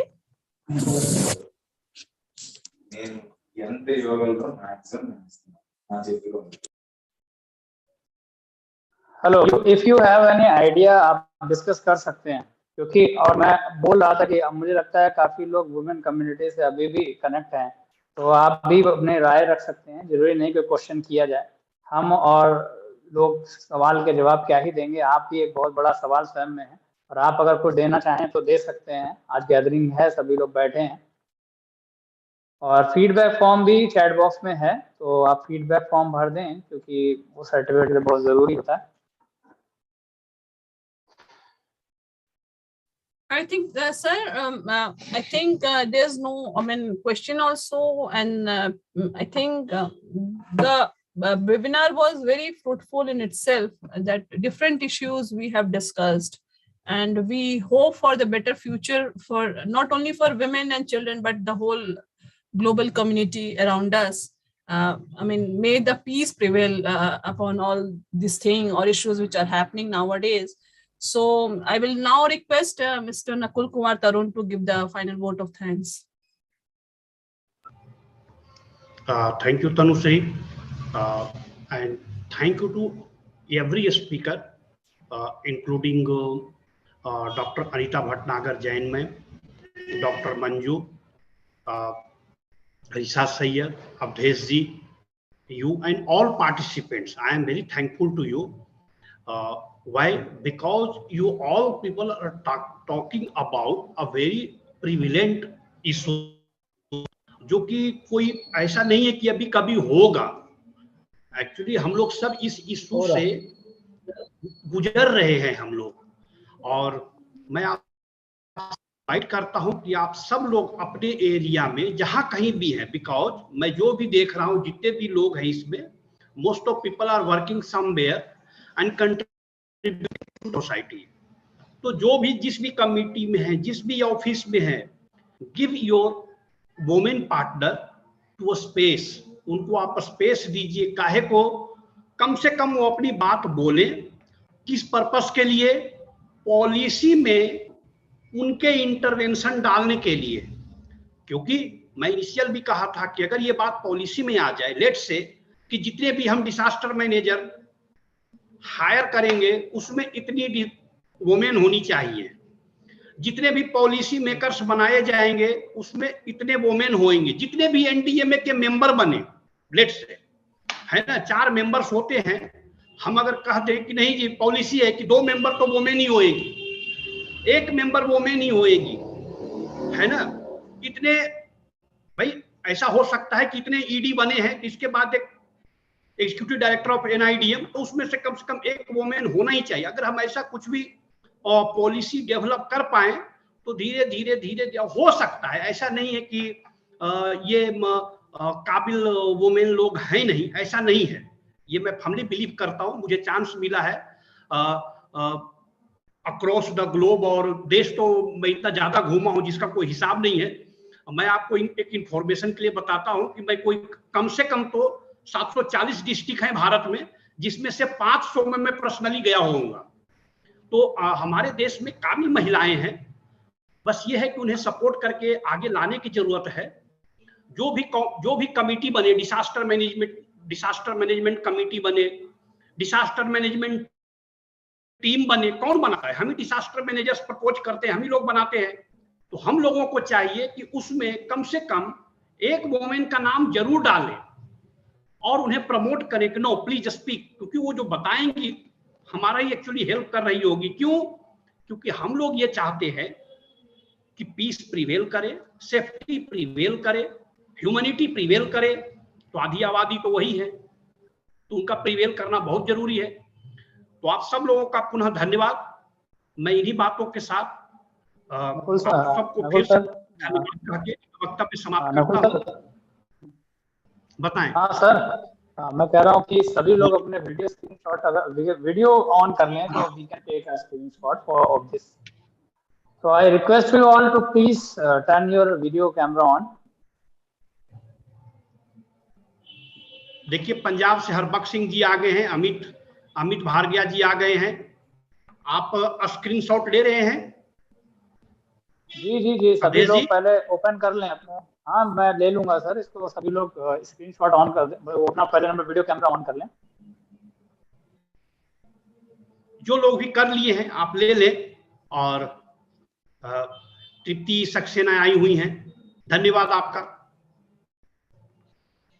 धन्यवाद sir आप सबका, आप सभी लोगों का धन्यवाद। तो हम लोग अब जो ऑन हो पाया वो हो पाया, जो नहीं हो ऐसे देखिए बंद स्क्रीन के पीछे काफी मतलब हैंडसम और काफी ब्यूटीफुल लोग थे और उन्होंने बंद कर रखा था। बताइए, ये कैमरा का जो होल पूरा पर्पस ही डिफीट हो रहा था। Thank you everybody, may God bless you all. Thank you. Thank you.